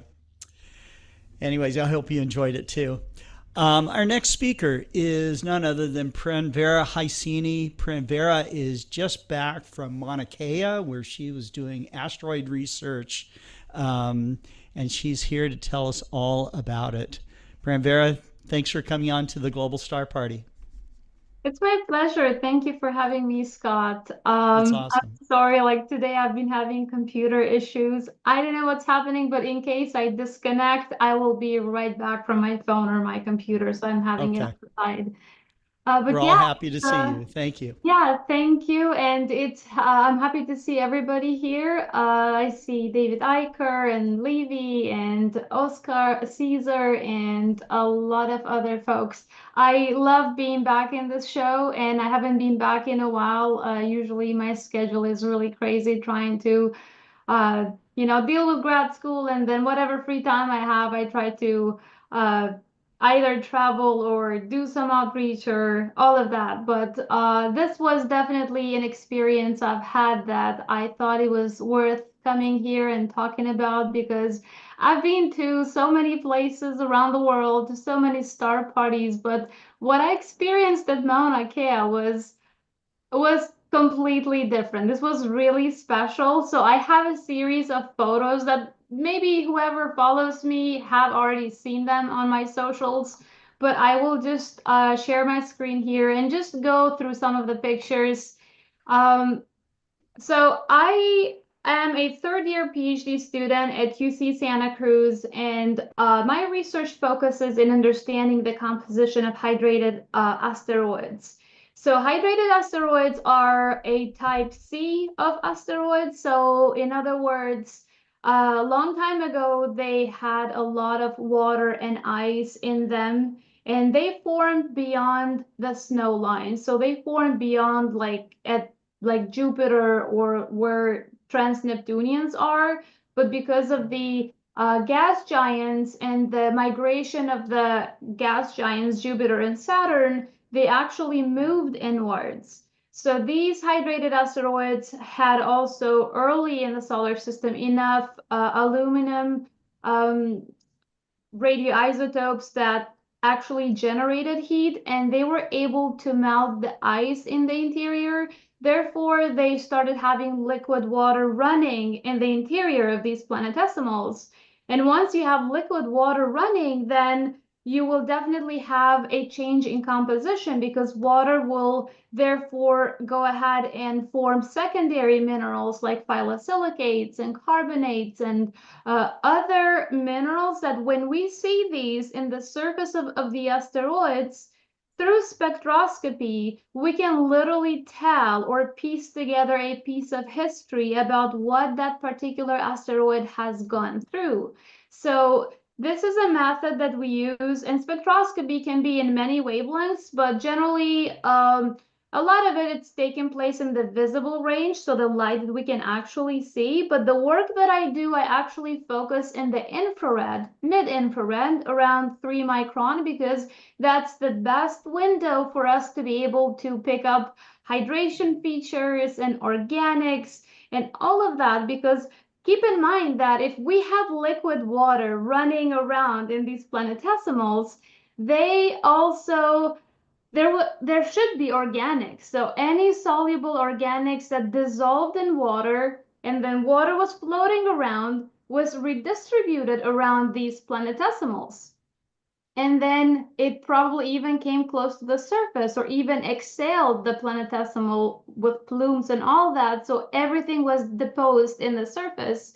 So when we look at these in the infrared, we can see all types of salts and organics and hydrated minerals. And it's really interesting because some of these objects are in the same damn family. Like they have the parent body and then an impact happened and it scattered all these pieces. And then we have family members like siblings. And we would expect the siblings to be the same, right? But that's not always the case. We see differences between the family members and the parent body. And it's really interesting when you get to the roots of it to try to make sense of what exactly happened here. So that's what my research is focused on. And the coolest thing about this whole thing is that it's almost like walking in a frozen lab in time. Like you get to go there. I mean, we don't really go there, but spectroscopy allows us to understand the composition of these objects from the comfort of being here at Earth through the reflected light from these asteroids. And different minerals in the surface of these asteroids, they absorb light or they reflect light. So we can read the absorption bands kind of like fingerprints, and we can determine exactly what they're composed of. So a lot of my work that I do as part of my thesis is using some of the telescopes that are located in Mauna Kea. In more particular, I use NASA's infrared telescope facility, which is a 3.5-meter telescope. And to be able to use this telescope, you first off have to submit a proposal with a motivation and a goal and a project that they might find worthy. It's not as competitive as applying for James Webb Telescope time, but it's definitely competitive. And I was lucky to have 2 proposals accepted, one last year and one this year. And usually when they accept you, they will give you several nights over the course of half of a year. It can be 1 month, 1 night of a month, or 2 nights in sequence. And every time I used the telescope in the past, I use this remotely from my office here because they have this set up such that the telescope operator is on site. They slew the telescope and all of that, but then I get to collect the data and I can do it from here, from home. But since they gave me 2 back-to-back nights this month, I was like, you know what? I'm just gonna go there in person because I needed to experience this. I needed to visit the observatories, to be at Mauna Kea and experience what it's like using a telescope for research purposes. I have been to, I would say, most of the large observatories across the United States. But all of those visits have been just me walking around, taking pictures, having a quick visit. This has been different because in this I am like working with the equipment. I'm using the telescope for something that I'm aiming to find, to answer questions that we have about the formation of the solar system. So this is one of my favorite photos because behind me you can see a number of domes. There are 13 observatories and they're located at 13,000 feet. So to go there, you actually have to go at the base. And this was a NASA-funded trip along with University of California. So I had a room there at the base. That's where I went to stay 2 nights prior to starting my observations because they want you to get acclimated because of the altitude. Some people face symptoms. And so I stayed there for 2 nights and then when you go up to the summit, there is a limit of 14 hours. You cannot really stay there more than 14 hours. And at times I was like, I want to go there during the day and take pictures and videos, and then I had observing all night, but that would put me over 14 hours. And they don't like that. It's a rule. So I was trying to combine my photography and filming and observing all of that, going back and forth. And I was lucky they gave me a 4-wheel car because that's only what's allowed to go up there. So I had the flexibility to go back and forth between the base and the summit at my preference. The one dome that you see here all the way to the left of me, it's the NASA infrared telescope. That's my office where I actually work there. It was really nice. Behind me, it's 2 Keck telescopes. Each of these domes has a 10-meter telescope inside. I did not get to go inside the other domes, unfortunately. I wish I could, but there is, every time there are some telescope operators there and also an assistant. They also have this rule where not only one person gets to be at the telescope. Because of the altitude, they are worried that something could happen, an emergency, so they always have to be 2 people on site plus the observers. During the day, you would see a lot of tourists going up there, watching the sunset, taking photos. But then once the sun is set, the security will tell all the visitors to go down. And it's quiet and it's really dark.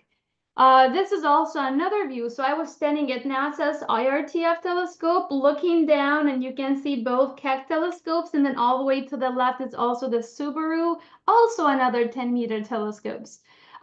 So here behind me is the Subaru. Subaru has a different type of dome construction. It's not like Keck or NASA IRTF. It has this dome that splits in half and moves. So it is interesting because all of these observatories I've heard of, I've seen many pictures, but it's different going there and visiting in person. This is another close-up look of the NASA's IRTF facility. You can see the parking lot is empty because there is usually nobody there. Sometimes the telescope is used during the day because this is operating in infrared. So there are people looking at Venus or Jupiter or something. So they definitely use this during the day. So I got to actually go inside during the day and take pictures when somebody else was using the telescope.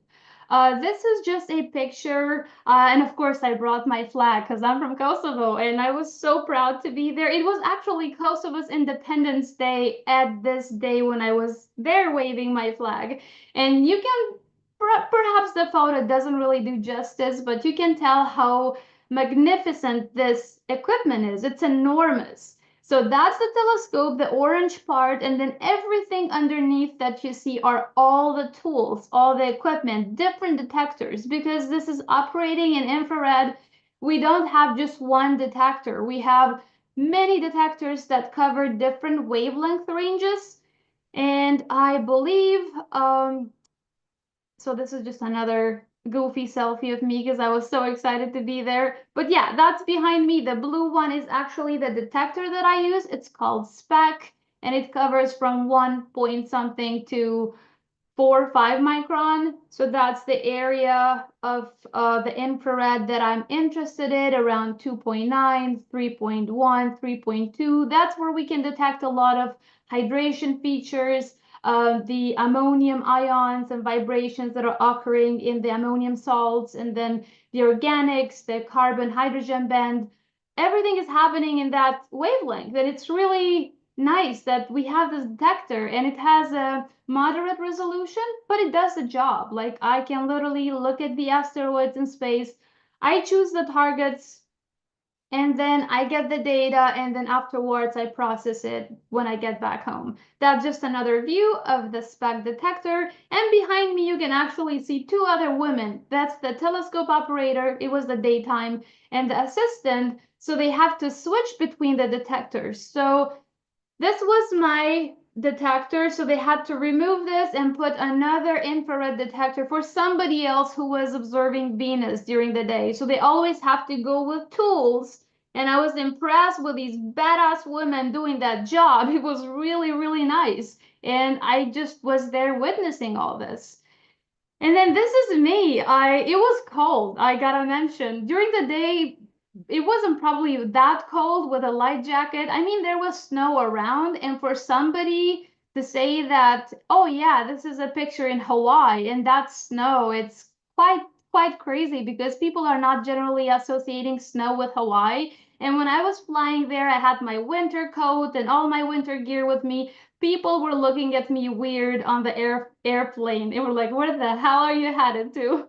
But that's me at night when the telescope was running, imaging my targets. Usually I would let it run for a couple of cycles, which would be like half an hour at a time. And then I would just go inside the dome. There is no problem. You can go inside the dome.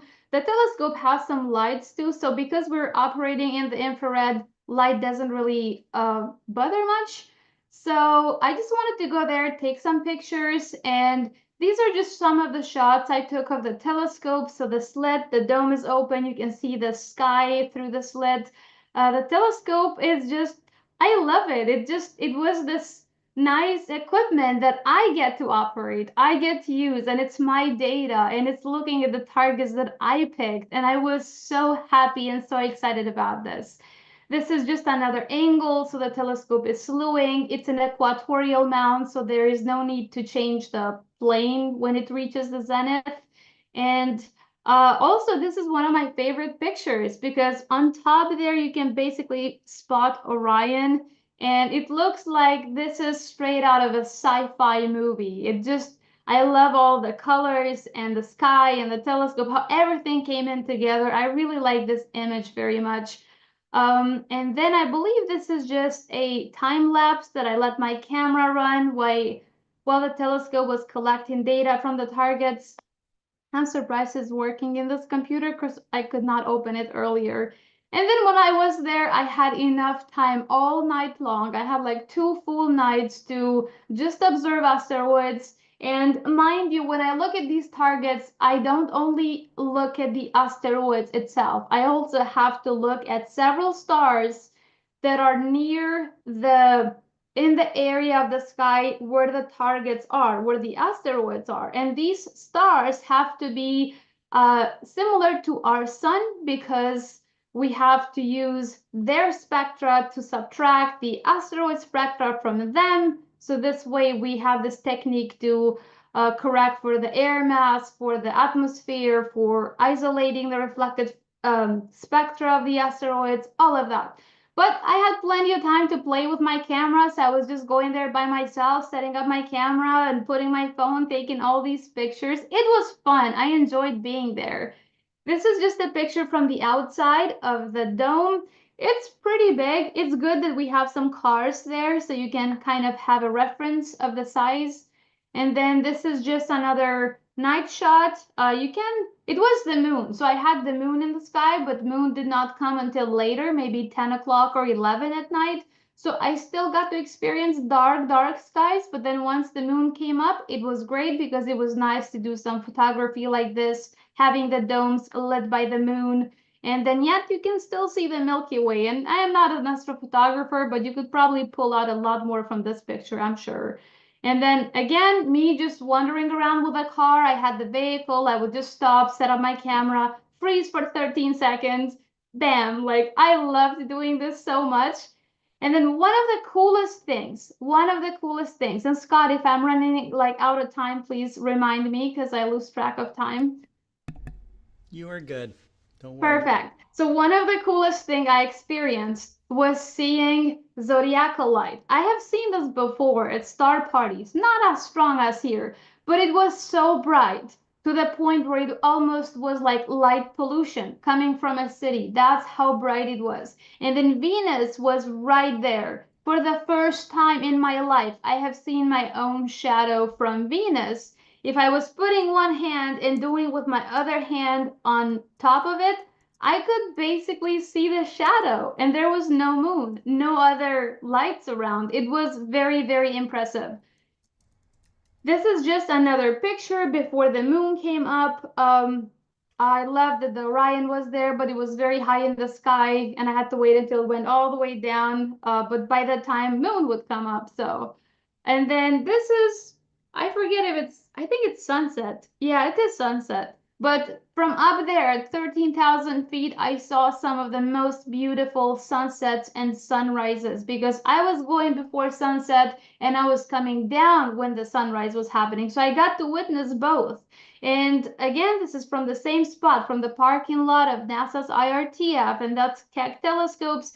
And also, one cool thing, despite that there are no large cities around with light pollution, even if there was, the clouds cover everything, and that blocks any light from coming up.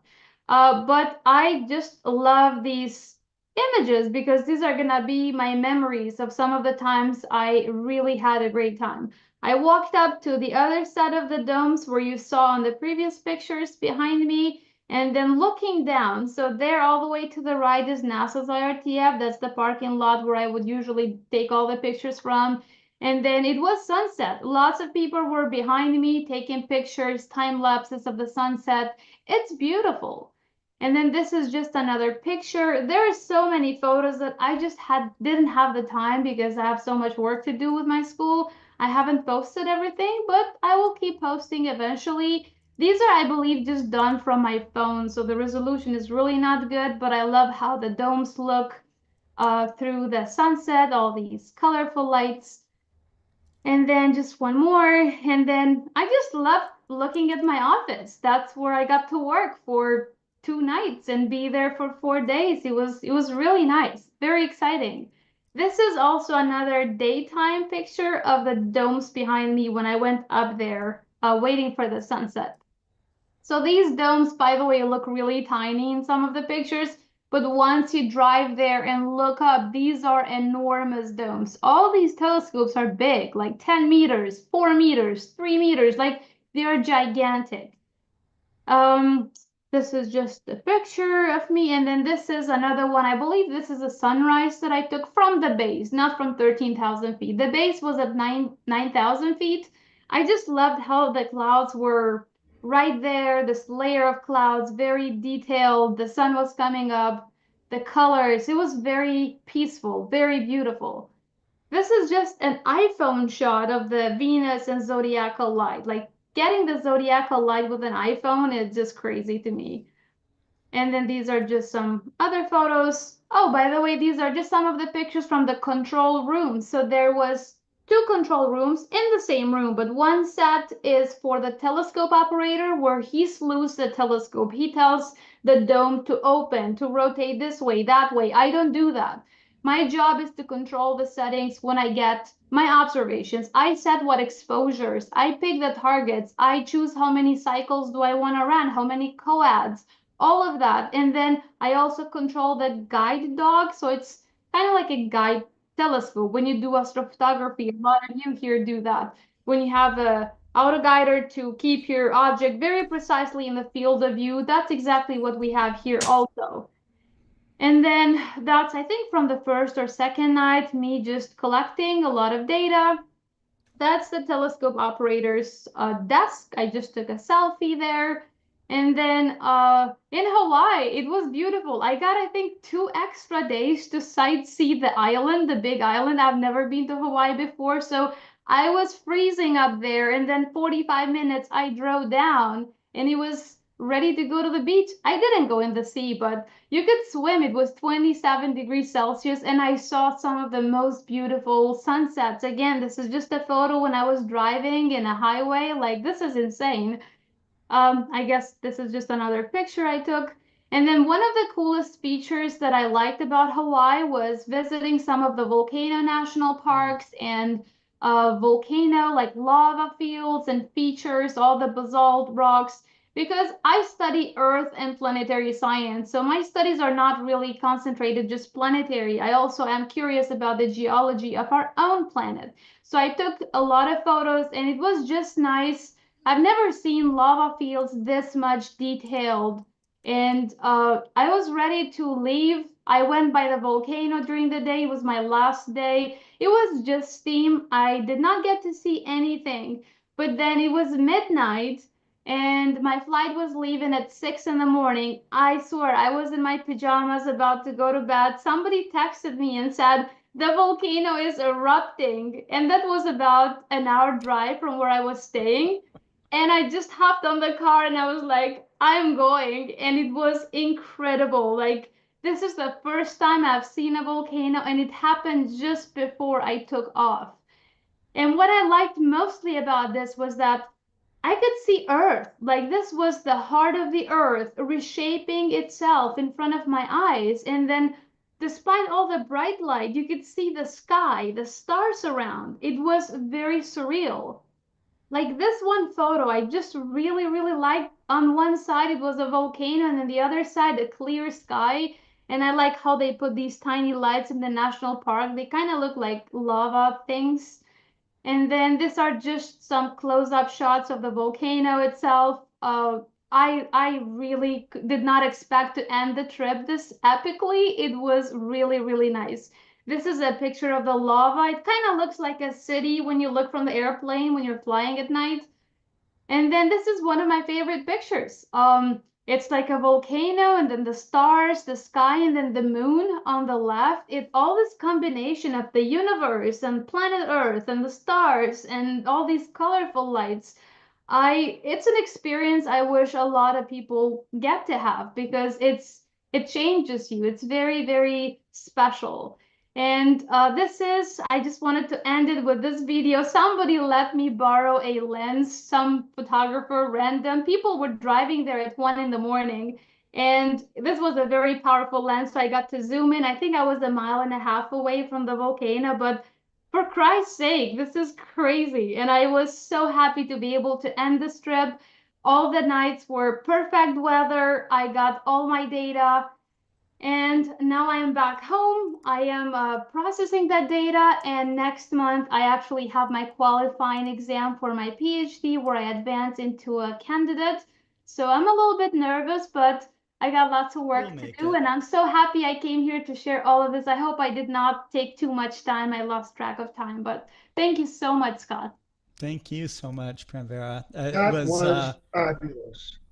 Yeah. Thank you, David. Let me bring you on, David. Here we go. Yeah. Yeah. I mean, can you imagine you're going to Mauna Kea, okay? And those of us who have been know how amazing that is. And then to see an active volcano on the same trip. I mean, my goodness, that is just unbelievable. At the NASA IRTF, they had a screen, 2 screens. One was like a live view of the dome, so I could see the domes rotating and the sky and all that. And then the other one was the volcano. So the entire time the volcano was just steaming. And I heard words them saying it might erupt in the following days and the following days. And I was like, why is it not happening while I'm here? Because I'm pissed off. And then bam, it just happened. And I would like to thank my friend Tunch from Turkey, because he messaged me on Instagram at midnight and was like, the volcano is erupting, go see it. Because I would have probably gone to bed and left in the morning, and I would have been so mad to have missed it. Oh, yeah. So some people would have said you've manifested that. Carl Jung would have said he didn't believe in coincidence. He believed in synchronicity. So, yeah, so something happened there. But I have been to so many trips, Scott, and I have enjoyed them, but this one I felt it to my core. It really was it did something to my heart, and I very much enjoyed, and I know that I'm going back the first chance I get. Right. Well, for all of you guys out there watching this, I mean, you got to go and follow your dreams. You got to make them happen. You know, no one's going to make them happen for you, but take those opportunities, get it involved. If you love astronomy, get involved as deeply as you can. So, anyhow, Pranvera, thank you so much. Yeah, it's my pleasure, and it's nice to see everybody here. Hey, Robert Reeves, I'm glad to see you here. Very good. Let me get my microphone down. Good to see you too. Okay. All right. So our next speaker is Cesar Brolo down in Argentina. And Cesar, let me find you. You're hiding here amongst these people. There you are. It looks like you have a beautiful sunset behind you with a comet. You're muted.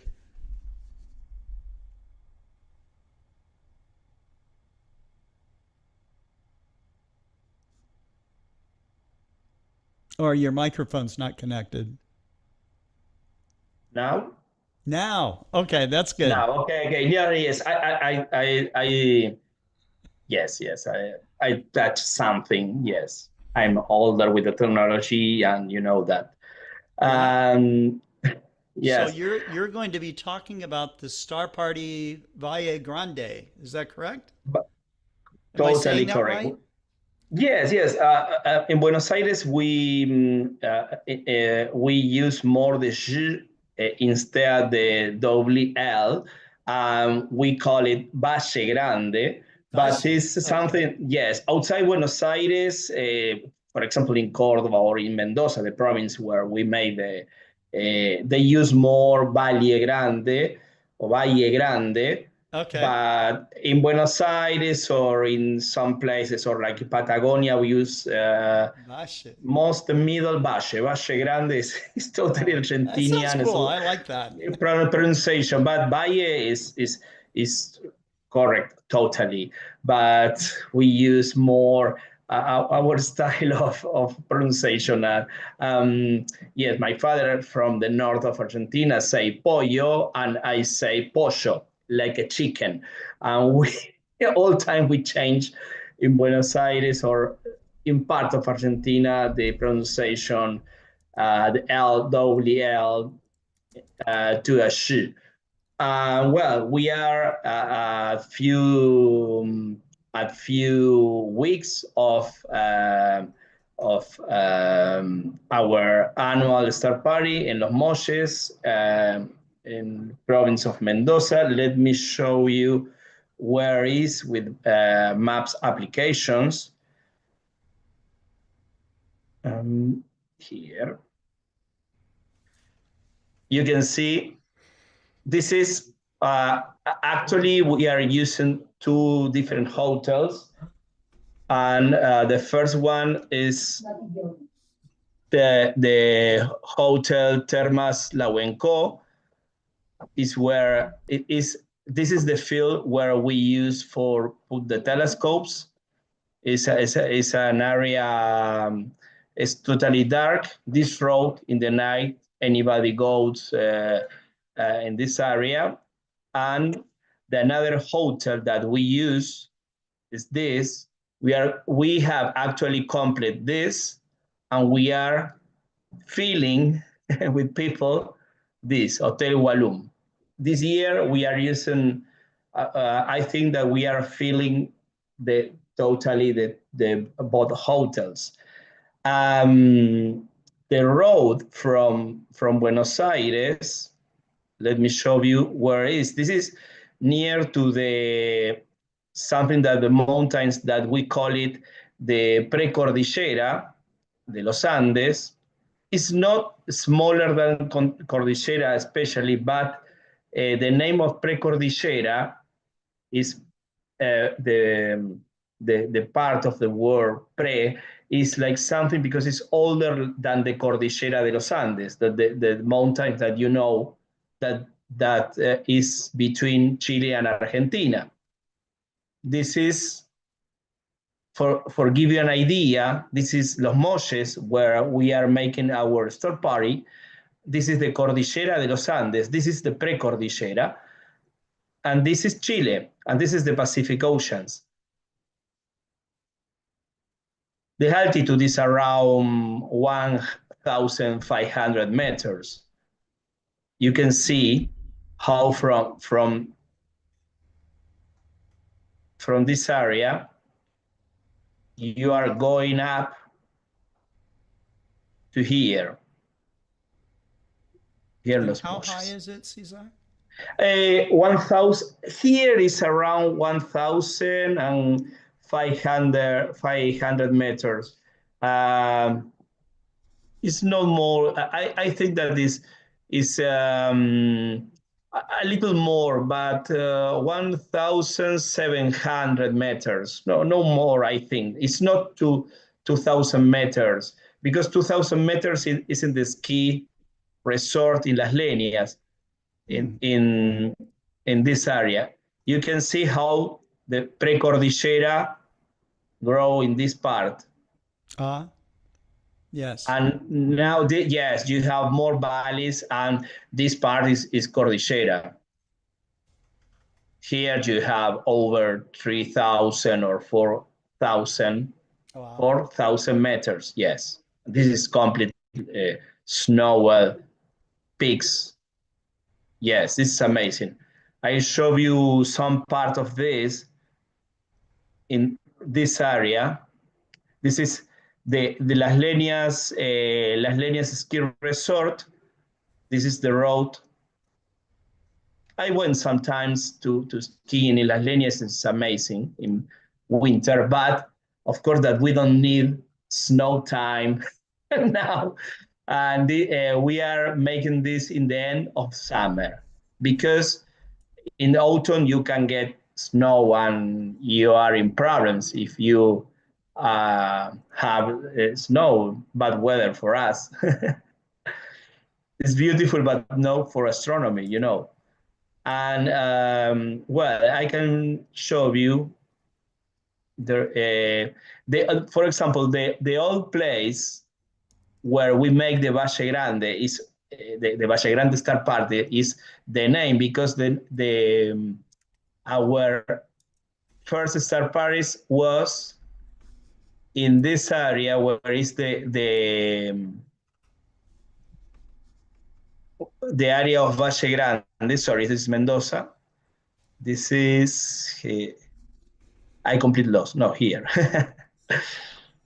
This is the original place for the star party in the area of San Rafael, and in this area we make the first star party. But actually we moved to Los Molles here. It's more in the middle of the mountains. You can see the difference between this area that is high, but it's around 700 meters, and here you have 1,500 meters, a little more.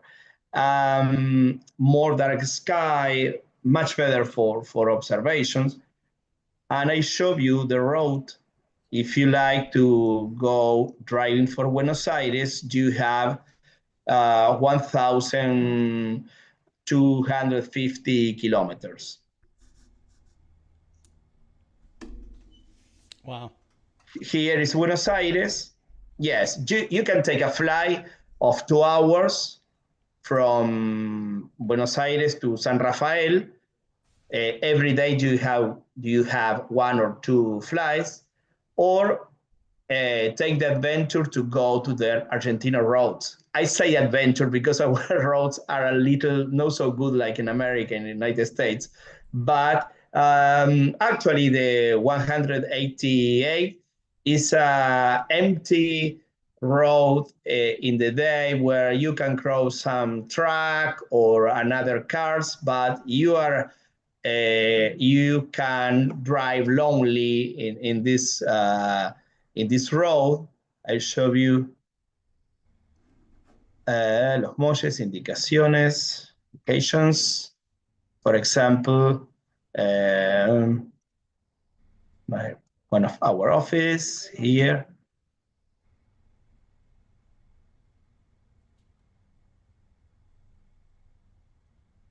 Here.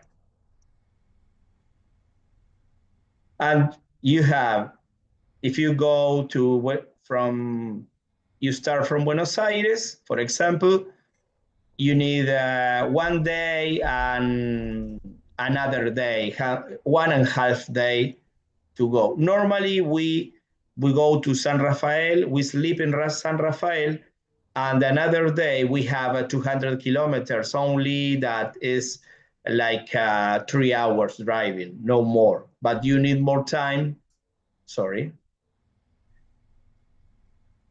because obviously you need driving. It's a long trip, like all in Argentina. I draw in United States, for example, from Key Largo to Atlanta. Maybe it's like Key Largo to Atlanta. Maybe it's a little shorter. It's like a Buenos Aires to this area. This is like go to Key Largo to, for example, maybe North Carolina, for example, to have to go to give an idea, Scott. And well, I'll show you a presentation. I'll change my screen. Maybe you can see that you can see the change of the screen now. No, I need to stop share and share again. Here, share. Okay.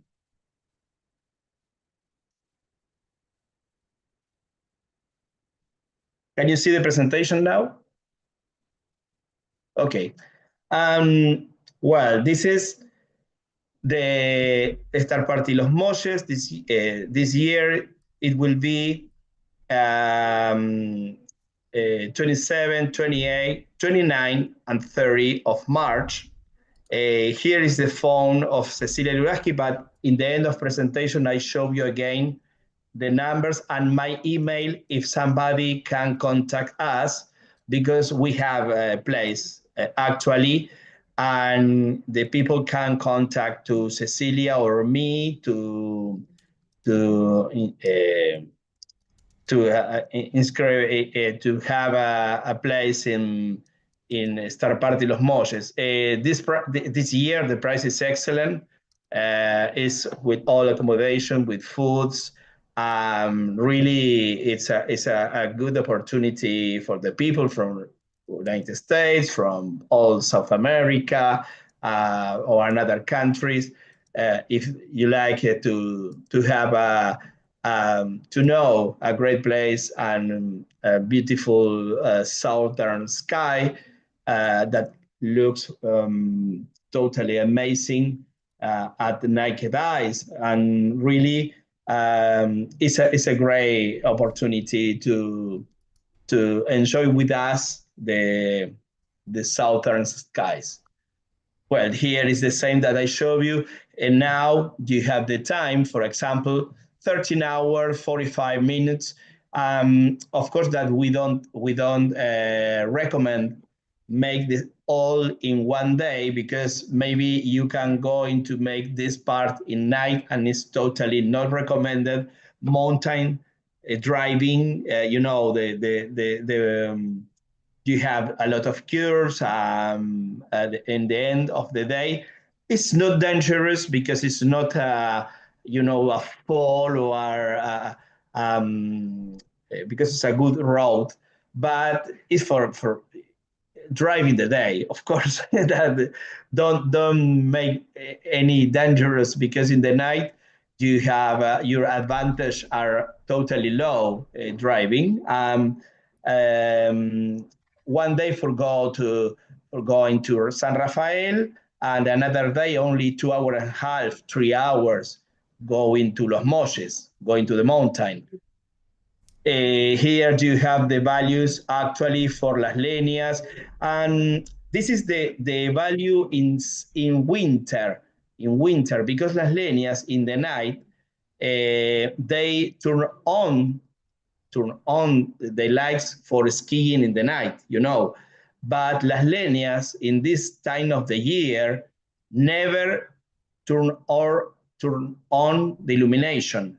It's totally, this value is unreal outside the time of skiing, because they turn on the lights only 2 or 3 hours in the first hours of the night, in winter only, not now in Argentina, to use the ski resort and use them for the people skiing, in the night.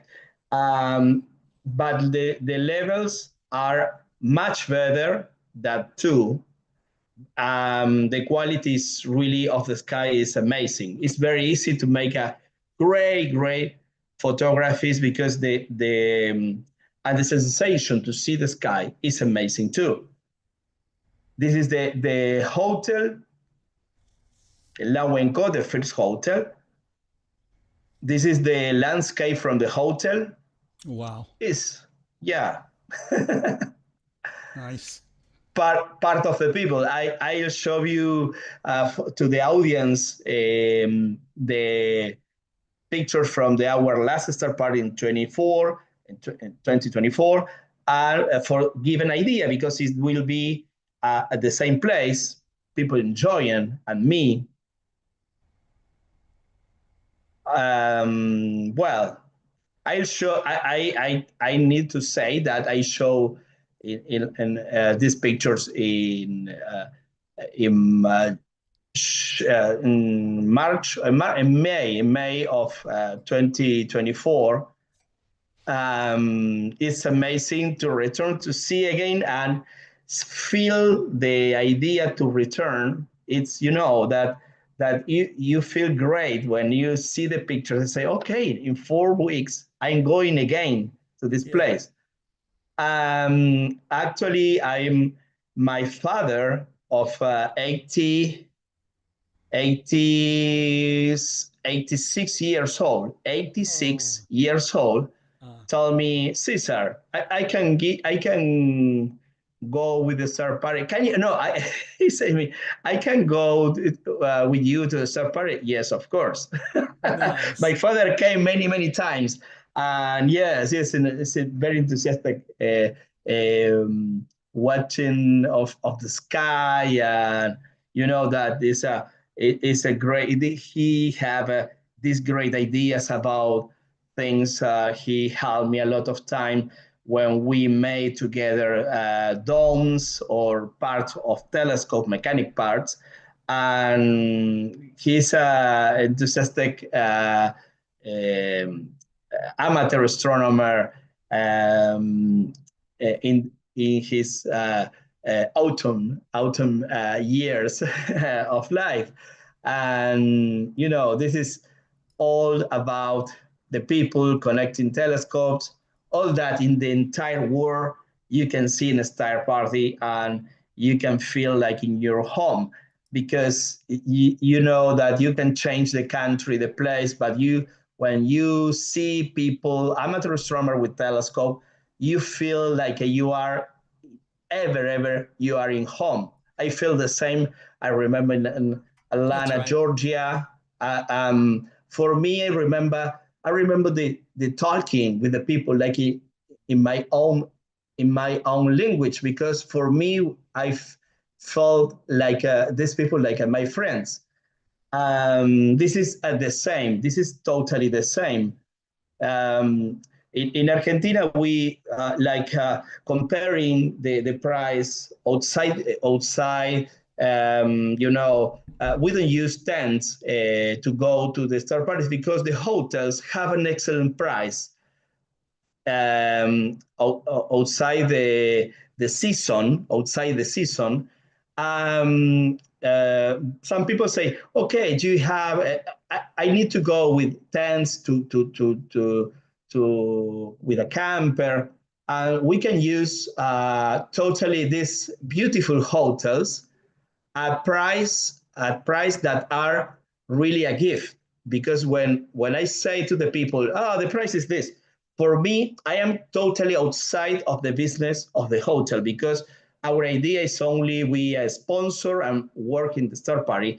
I never see the things, because the people pay directly to the hotel at the price that was totally made for visitors, and a special gift price really for these out of season prices that are impossible in season. This hotel have maybe 3 or 4 times this price in snow or skiing season. And this is why we are going to this. And it's very good for these hotels still working outside the season. One of first to don't be the shiny like a movie. and another thing that, because all the entire year is full of people, and they love to receive people the entire year. The price of outside the season for us is really a gift. And this is where is the people. I love the people sharing and so proud of his years, his works. This is Alejandro Varelli. Many of them are people that actually we are friends. We share a lot of things, so different, so special, and really, it's a pleasure for us make every year this star party.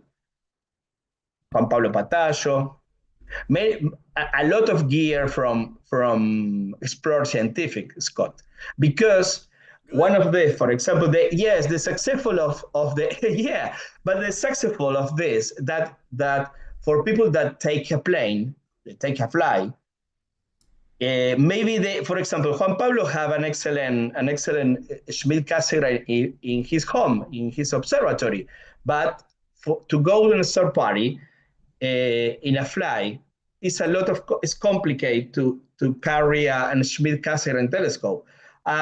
He loved, for example, use their own 80 millimeters APO Explorer Scientific. Well, but many people say, okay, no problem. But people that came driving, they carry the all equipment. Wow. Look that. Yes, this is only around the corner, only 14 kilometers. This is the ski resort, Las Leñas, in summer. This is full of for example, this line, it's so easy line for skiing that I could ski. Yeah, it's very slow, very flat. Yeah, but it's totally white, of course, in summer and in winter. Sorry, this is in summer, in March. Wonderful, wonderful. Yes. Cesar, Around Thank you. It's a pleasure. It's a pleasure sharing this with us.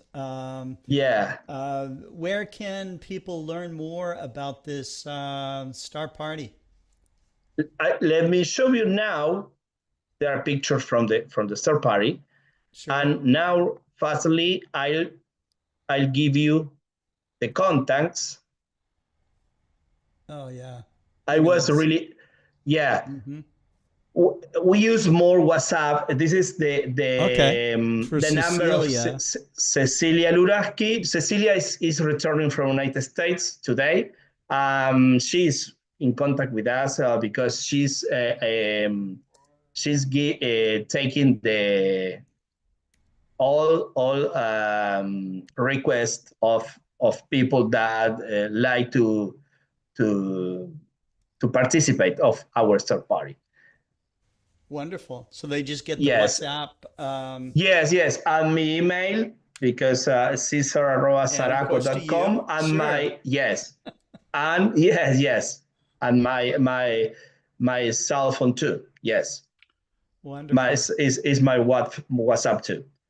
Thank you very much to the audience. Thank you so much. Oh, it's a pleasure. It was a pleasure. Thank you very much. Good night. Okay. All right. So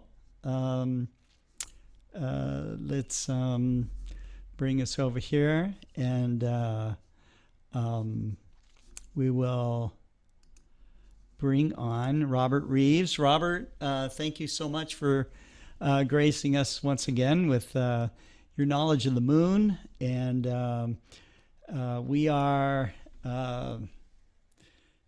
it's been, we're now at 167 global star parties. I think you've been on maybe 50 or 60 of them so far. It's been a couple, and it's been a couple. That's right. I have to think twice. What have I spoken about before, so I don't repeat myself? We can always hear it again. I mean, it's okay. It may happen by accident, but yeah, a lot of fun things have been happening recently, and as you'll see in the first couple of slides, about a year ago, I was talking about how I inherited a lot of the original lunar orbiter photographs that were at the the Manned Spacecraft Center back then. Now they call it the Johnson's. Well, yesterday I took delivery of all of the rest of them. They're behind me. Let's see if I can. Oh my gosh! That stack. Yeah, that's 500 pounds of lunar orbiter photographs. I've got to catalog them. Probably if you put them end to end, they would stretch from here to the moon. Well, maybe from here to Houston, maybe. Yeah, I've got my hands full getting them sorted out and cataloged and everything, and culling out the duplicates and so forth. But it's going to be a fun trip because the moon has been my companion. Well, actually, just several months after Explorer 1, the first American Earth satellite. That August, the Air Force said, "The heck with this Earth satellite stuff. We're going to the moon," and they launched the first of the Pioneer space probes headed for the moon. Unfortunately, it ended up in the same familiar fireball that many early space launches did. But just in August of 1958, we were heading to the moon, and that caught my attention. Sure. That, among several other things, ignited this, literally lifelong passion I have for the moon. So it continues on, and I'm so delighted to be the keeper of this archive of history from the Lunar Orbiter project. But anyway, another thing that related more to what I'm going to be talking about tonight. Another thing that I got back in 1958 at Christmas time, I was given the book 1001 Questions About Astronomy. James Pickering's version of it in 1958. I remember question number 117. What is the largest crater on the moon? Well, at the time, the answer was Clavius. Nowadays, we know that's not quite true, and that's what I'll be talking about tonight. Echoes from the cosmos. Well, Clavius has been around since the beginning of the moon. It's one of the older craters on the moon. So for as long as the solar system has been around, Clavius has been here for most of it. So let's take a look at one feature on the moon. And let me go to screen share and see if I can get everything to work. And you are sharing screen? Yes. Okay, there's my typical title slide, postcards from the moon. And I hope you're enjoying the ones that I put up on Facebook. Not necessarily daily anymore because of other things, but as often as I can. So, like I said, I inherited all the rest of the Lunar Orbiter pictures, and Rusty, she's got a reputation of guarding my moon pictures. She'll sit on them and make sure nobody messes with them. But I've got a fairly small office, so this is going to be a challenge sorting all of these out. But in the meantime, if I push the right button, we're going to talk about Clavius crater, the largest visible crater on the moon. About 225 kilometers across. There are larger craters on the moon, on the backside, of course, and we have since found that several other craters on the near side are actually larger. But back in 1958, when we didn't have satellites in orbit around the moon, we didn't have these lunar orbiter pictures to measure precisely with geodetic measurements like we do on the Earth. Well, back then we thought Clavius was the biggest. Well, since then we found out Clavius is actually the third largest on the near side of the moon. But as I discuss a little bit further, we'll find out that the definition of a crater, Clavius, and these other two features that are larger than it, the definition of a crater, definition of a basin has become very fluid lately. So Clavius may not be the third largest crater on the moon at all. It could be something else. So let's press on and see what kind of mischief we can get into. Now, as sunrise shadows approach just past the first quarter moon, down at the bottom, we see Moretus crater. A lot of people mistake it for Tycho, very similar in appearance to Tycho, but Tycho is actually north of Clavius and just nipping into the top edge of the field of view, still filled with shadow, much like Clavius, the big dark gouge right in the middle. Clavius is still completely shadowed, only its eastern rim showing in the sunlight. But a couple of hours later, well, now the sunrise has crept a little bit further. It's spilling across the eastern rim of Clavius, and the first rays of sunrise are now striking the opposite rim. But there's also satellite craters inside Clavius. They're fairly large, but Clavius is so big, these look small. But these satellite craters, particularly Clavius C and D, catch the first rays of sunlight just skimming across the walls and illuminates their rims, but the floor of the crater is still in shadow. So this creates an effect that we call the eyes of Clavius. And Clavius itself, of course, named after Christoph Klau, a German mathematician, 15th century German mathematician, and Giovanni Riccioli, who named many of the large features on the moon, and those names still stick today, 350 years after he did it. He must have held Christoph Klau in very high esteem, because he named the largest visible crater on the visible face of the moon after this gentleman. And moving on a little bit, now the sunrise is complete. We're seeing the floor of Clavius illuminated, and this transition from just being a shadowy gouge along the terminator to a completely illuminated crater can occur just in the space of an evening. So shows the moon is a fairly dynamic body as far as your visual observing, because the shadow along the terminator it changes almost hour by hour. Of course, now we can see Tycho up above, and down below to the lower right, we see Moretus and see how similar they are, how people can easily mistake them for each other. Wide view, and we see that Clavius is a fairly substantial crater. Get my cursor going here. We see it circling Clavius here, but across the face of the moon, there's a lot of other traffic around here that catches our attention. The rays of Tycho coming down, Moretus over here, the curious oblong craters over here, and Chicard, also very large. But down along the bottom terminator, notice this big monster down here. This is Bailey, 301 kilometers in diameter, 65 kilometers larger than Clavius. But back at the beginning of the space age, we didn't realize how big Bailey was. So once figured out how big Bailey was, well, it was now the largest crater on the moon. But wait a minute. As we understood the geology of the moon better, it was determined or decreed that any crater larger than 300 kilometers in diameter was no longer a crater. It was now a basin.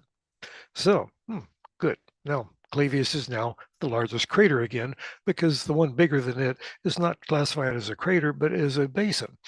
So Bailey was named at the same time as Clavius, almost 350 years ago. And we still call it a crater by just the tradition, the inertia of it being on the map as a crater all this time. But in reality, Bailey is a basin. We kind of give it a dual designation. And moving on, here we see the territory immediately around Clavius. And one thing that strikes us is, Clavius is pretty darn big here, but it's got some large neighbors as well. Longomontanus here, and Maginus, and then up above Tycho, of course.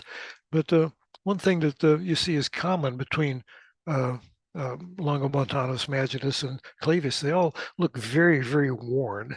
These are old craters, almost 4 billion years old, formed just very shortly after the formation of the moon. And Tycho is the interloper, very fresh, very new, got crisp rim around it, hasn't been worn down by billions of years of space weathering and additional impacts. So here's Tycho, almost 40 times younger than these other craters that have been there for billions of years. And another view, I verbally jumped ahead of myself discussing Bailey, but another view of Bailey Basin, now 301 kilometers in diameter. So it upstaged Clavius for a little while, but now that it's a basin, yeah, we can go back to be calling Clavius a basin, a crater now too. Maybe. We'll see, that could be very fluid as well. So continuing on, here we see a little more territory to the north. Now we've got here, whoops, I didn't mean to do that. Let me back up.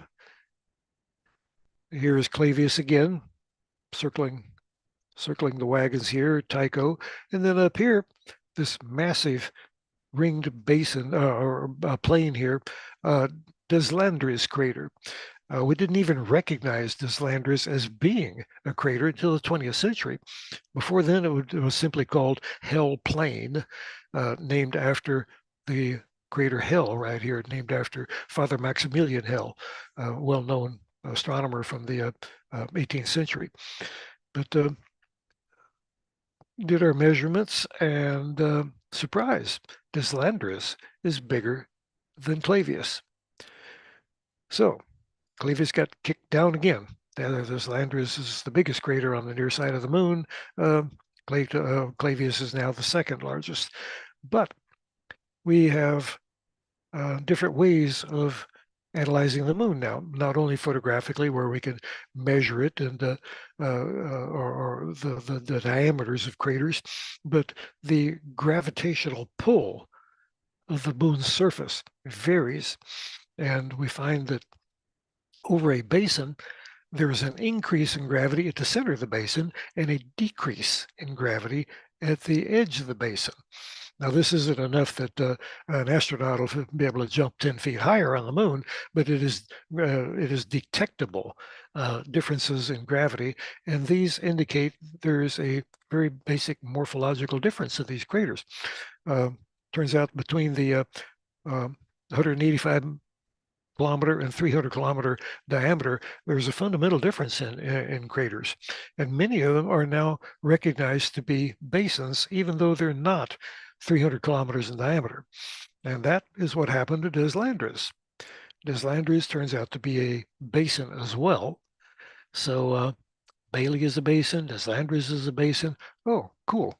Clavius has regained its status as the largest crater on the moon. But hold the presses. Guess what? Clavius is also a basin. It has high gravity in the middle, low gravity on the edges.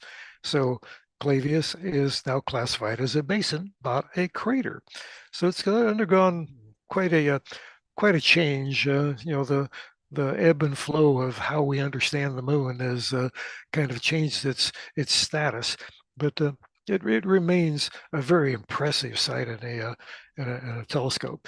When you're looking at it through a telescope, you see the southern limb of the moon appearing there, and you almost get this impression you need to duck your head because you're in a spaceship zooming underneath the southern part of the moon.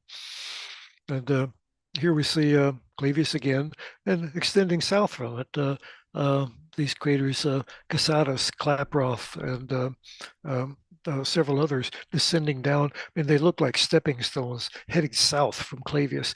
Now, these craters are 100 kilometers or more in diameter, yet they look small compared to Clavius, spanning 225, well, depending upon who measures it.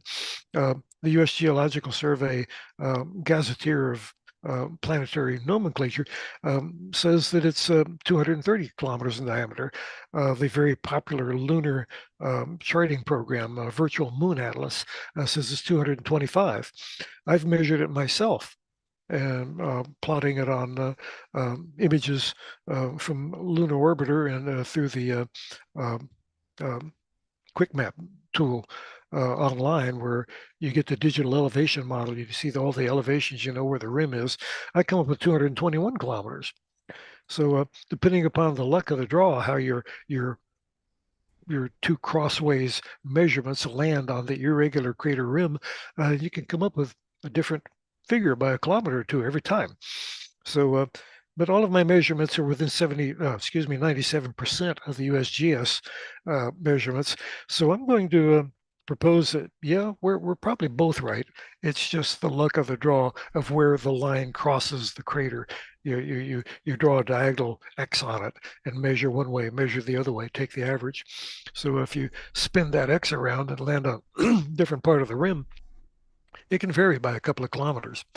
So crater diameter measurement is kind of imprecise because of the rims are not exactly round, and the craters are not exactly spherical. They're elliptical.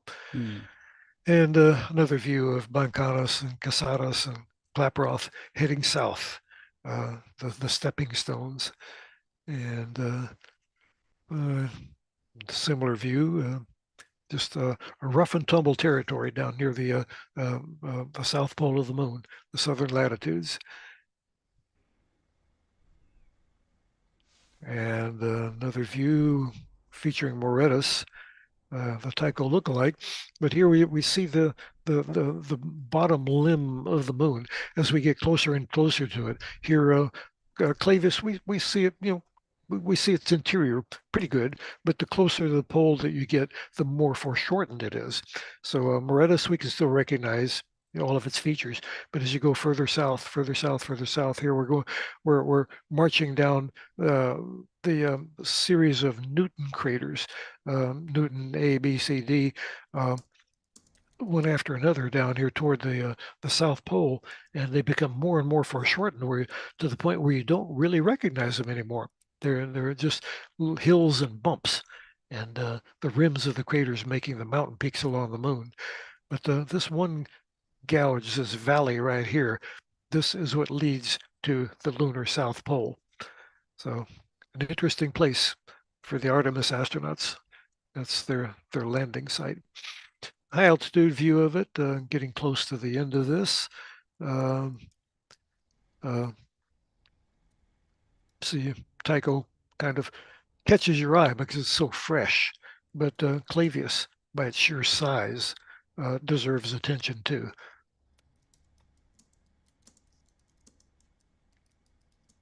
Whoops.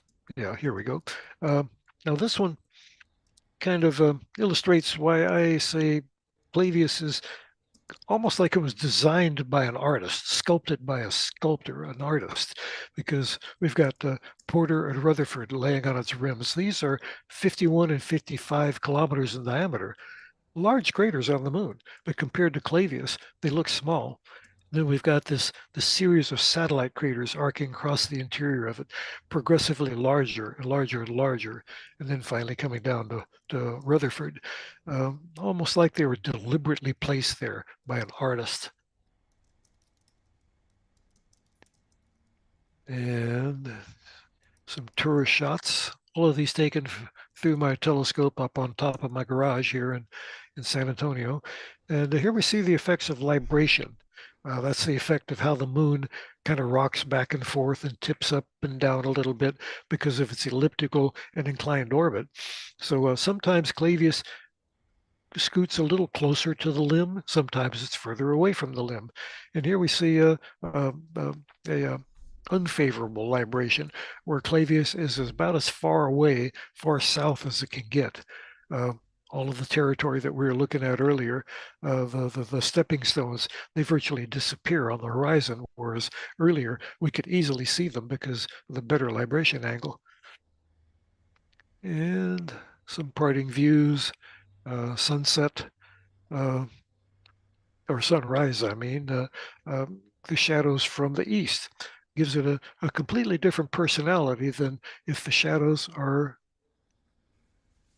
whoops, I think I've skipped a slide by mistake here. Let's see. There we go. Shadows from one direction. Yeah, here we have the, oh, my slides are reversed. That's a problem. I'm supposed to show the east one first. Well, here we see a west. This is sunset on Clavius. Shadows coming from the west.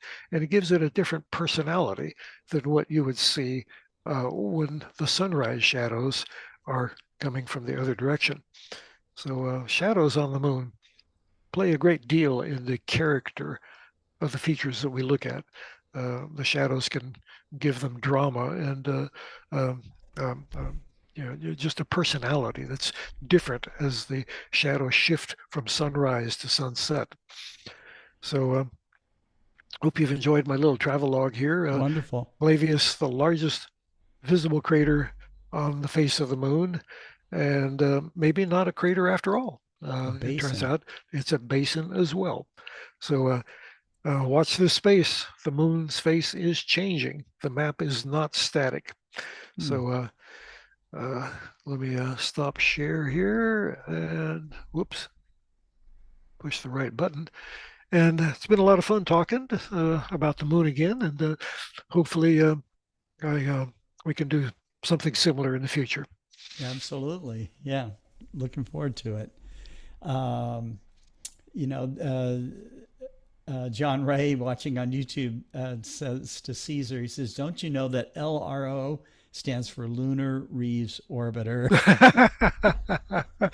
Oh, that would be fun. That would be That would fun. be fun if we could put our own satellite up there. With the photographic gear that we have nowadays, we could probably build one. A Maybe. CubeSat or something, and Maybe. hitch a ride on one of Elon's rockets headed up there. Who Sure. knows? Sure. Okay. Well, thank you so much, Robert, and we'll be looking forward to having you on next time. Alrighty. Thank Thanks you. again. Thanks Bye-bye. again. Okay, our next speaker is Marcello Souza. Marcello is a professor and outreach educator extraordinaire. He hails from Brazil, and he's live with us now. So thank you for coming on, Marcello.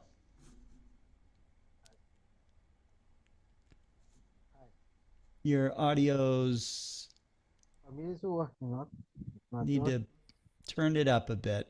It's just low. No, it's working. Is it working? Can you hear me? It's working. Can you pick up the volume just a little bit? I'm trying here. It's getting louder. And now it's better. There we go. That's very good. Okay.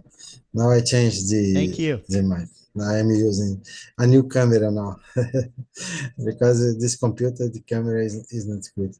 A number of us have had computer problems this time, so. Yes, it's a VGA camera. I bought a new one. I will share my screen. Thank you very much for the invitation, Scott. It's a great pleasure to be here. Thank you. I will share my screen. Here is very hot today. Now I don't know if you can hear background sounds. It is the fan here because it's very hot. Here is more than 30 degrees now. Wow. And we are near midnight. And it's more than 30 degrees. It's very hot here in Brazil. And I will show what the activities we organized this last week. And also I will talk about something that is special for us, that is the carnival. And I will show that is associated with astronomy. The carnival is totally associated with astronomy. This is the new group that will be working in one school with me in astronomy projects, in a special group. And we are beginning the development of satellites, CubeSats, a small CubeSat. And this is the first step with this group. I hope soon we'll have new results. The CubeSats, yes, that is small one. I hope soon we'll have new results to show about this project. Here is another school that's working 40 students from this school. Also is motivated to work with astronomy, five students. And I had a new meeting with them today. And this is at my university. You have a football field in front of the buildings of the university. And at night, we're having many lights around, but it's possible to use the telescope to take pictures. And I had the opportunity we have 2 days with no clouds here. And I stayed during a long time there and used the Unistellar to make all the tests. And these are the pictures that I had the opportunity to take. This is NGC 5128.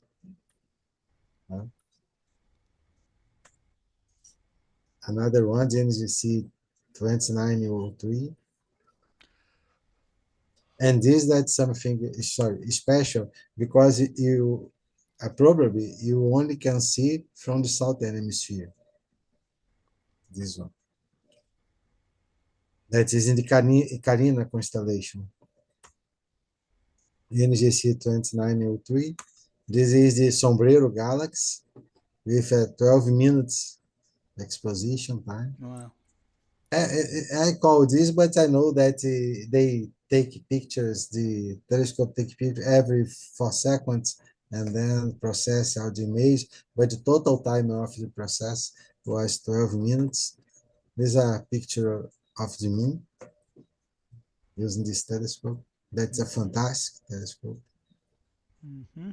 And this is the Crab Nebula here with 22 minutes of exposition. And the next day, I was with a beach chair, the chair that we used to go to the beach here in Brazil. Yes. Because I will stay for a long time there. And I was with a beach chair, and I had this image, the M100, this NGC 3628. That's Yeah. part of the triplets of Leo, with M65 and M66. This is M65, and this is the NGC 565. That is the call also a nail that you say in English, the nail galaxy. In Portuguese, is the galaxy of the agulha that you use to do things in the clothes, and because it's very thin. And this is the Black Eye Galaxy, the M64. I'm trying to take pictures of all the objects of the Messier catalog that's possible to see here during the night. And I have most of them already. I took pictures of them, and only the objects that are not visible here in the southern hemisphere that I yet didn't take pictures. And this is now, we have now the big holiday. Will begin Friday. That is our carnival. And you have everybody no, most of the population will be in the streets dancing. This is what we see in most of the cities in Brazil. People dancing in the streets with music. But what is the association between carnival and the astronomy? I will show now what you have in common. Because the date of the carnival, you define every year using astronomy for this. And I will show what is the relations between astronomy and carnival. This is what we have as a base. The Pope Gregory XIII, in the Council of Nicaea in 1582, he defined a way to determine the date of the Easter. Mm-hmm. That is the main date that the Catholic Church defined during the year. And how that is defined the date of the Easter. The Easter occurs when the first Sunday after the full moon that occurs after the spring equinox for you in the northern hemisphere, and for us here is the autumn equinox, the fall equinox. And for the Catholic Church, this date is fixed as March 21. But we can use also the definition that you use in astronomy that works well also to define this date. And if the day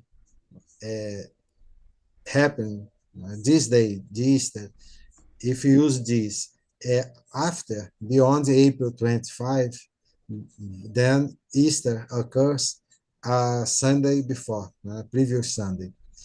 And with this calculus, the date of the Easter Sunday happened ever between March 22 and April 25.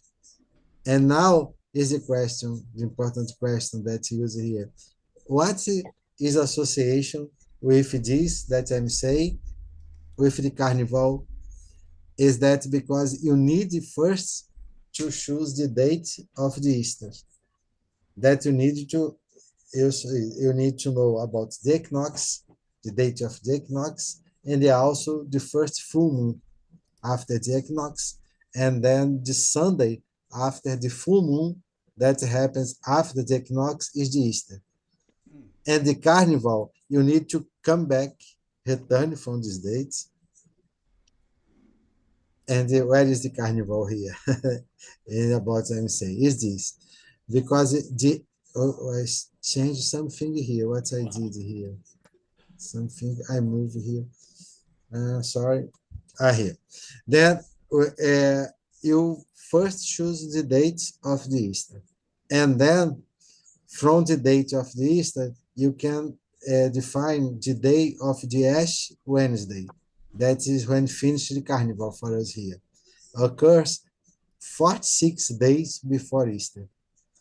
Or you also can define the date of the Sunday during the carnival. That is 7 Sundays before, 49 days before the Easter. And this is the reason that every year you have the carnival in different periods. And something that here in Brazil changed everything because the life here in Brazil only is normal after the carnival. The year for us begin in January, but everything here only works after carnival. The schools begin classes in February, but in reality, everything work as we know during the year, only after the carnival. Then it's very important for us. And to define the carnival, we need to follow the rules of the Catholic Church, and it is associated with astronomy. Then every year we need to, and this year, the carnival will begin this Friday. And here is the date for this year. No? Then the autumn equinox occurs in March 20, and it will return the 7th Sunday before Easter, and then we have the Carnival Sunday, March 2nd. This that is important for us here. Everybody's talking about Carnival here in Brazil. No? And life will return here only Monday after the Monday of Carnival, March 10th. That is the day that life returned here to normal here in Brazil. And this is another thing that everybody was talking 1 week ago. That's about the asteroid, the comet, né? 2024 YR4. And they said that have a possibility to hit the Earth, but when you have more dates, you know that now they know that it was not correct information, and you don't have any risk of collision with Earth. It's near zero now. And something that every year you have this information like this. Né? They first say that it will be possible before they analyze with all the data, and after this we know that for luck for us, né? It's a good luck for us that we don't have any risk coming from space. The risk is only the wars that we have here in Earth, on the Earth now, and the humans that are the problem now. Né? They are killing the others. And for us, the most important event of the year will happen after Carnival. Then we return from the Carnival, and the next week we have the total lunar eclipse. Then we have a few time to organize everything, but we are working hard here to have many people.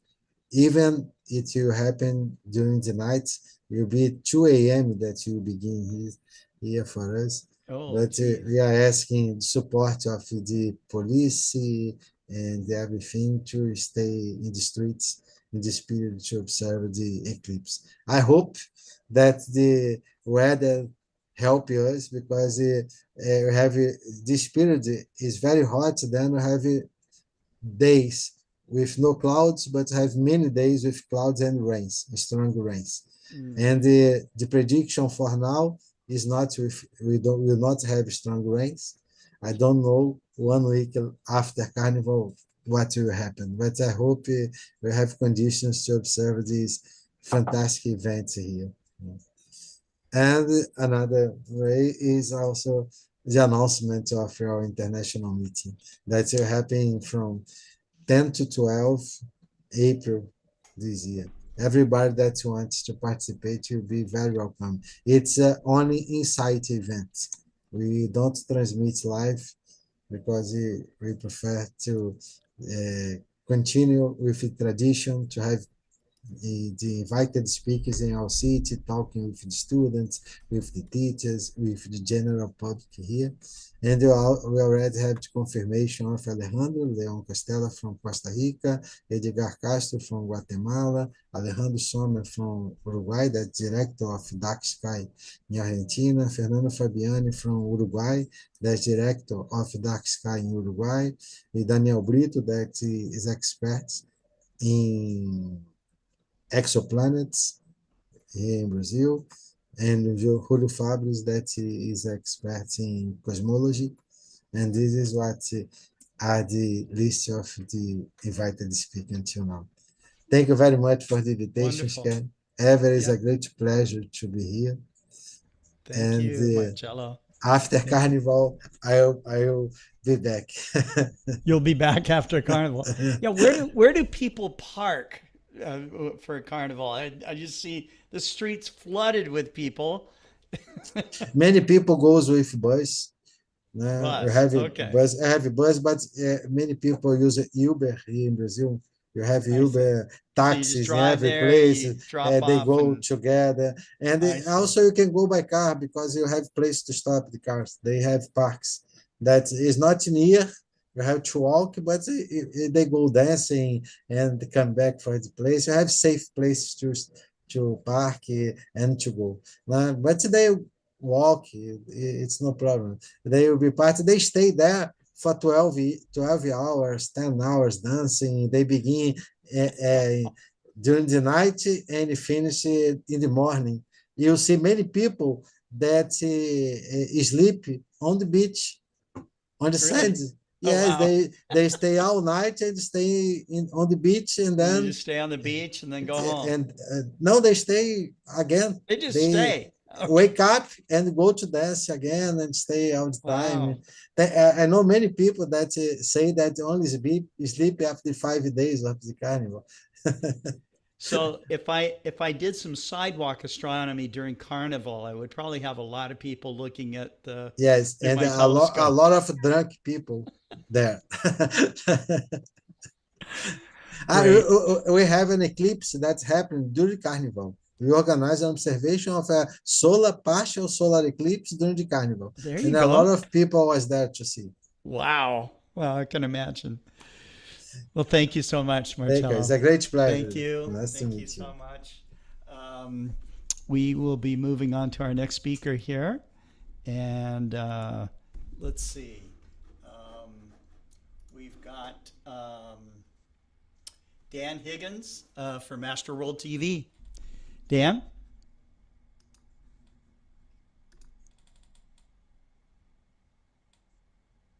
It looks like you're muted, Dan.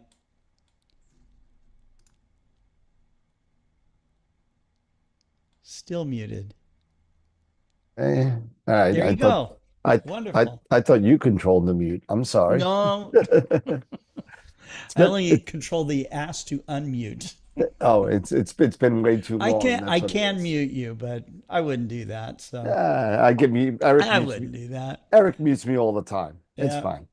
So how are things going at Astroworld TV? I know that you started your retail shop, and I think that's growing and getting better all the time. And I know you have a wonderful, loyal audience watching Astroworld TV, and you guys have shown so many people how to make great astrophotographs, and to really get started in astronomy the right way. So Yeah, no. So Astroworld TV just went through its a nice little milestone. Um, Eric and I have just completed our 5th year of Astroworld TV, and so wonderful. yeah, surpassed episode. Eric, what was it? 400 was 400. Wow. yeah, 400 was Astropalooza 3. And if you missed it, I'll show you real quick. Um, Astropalooza 3 was an amazing event back in December, and that was actually episode 400. We do this thing, Goodness. it's 8 hours, right, Eric?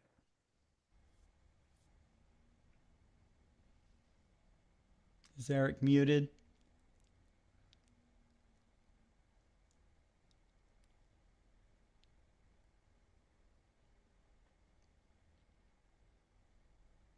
I'm sorry, Daniel, did we lose you? you Or can't hear Eric? no, we can hear you. Oh wow. Okay, I don't know. I'm not sure why. Okay. Um, Interesting.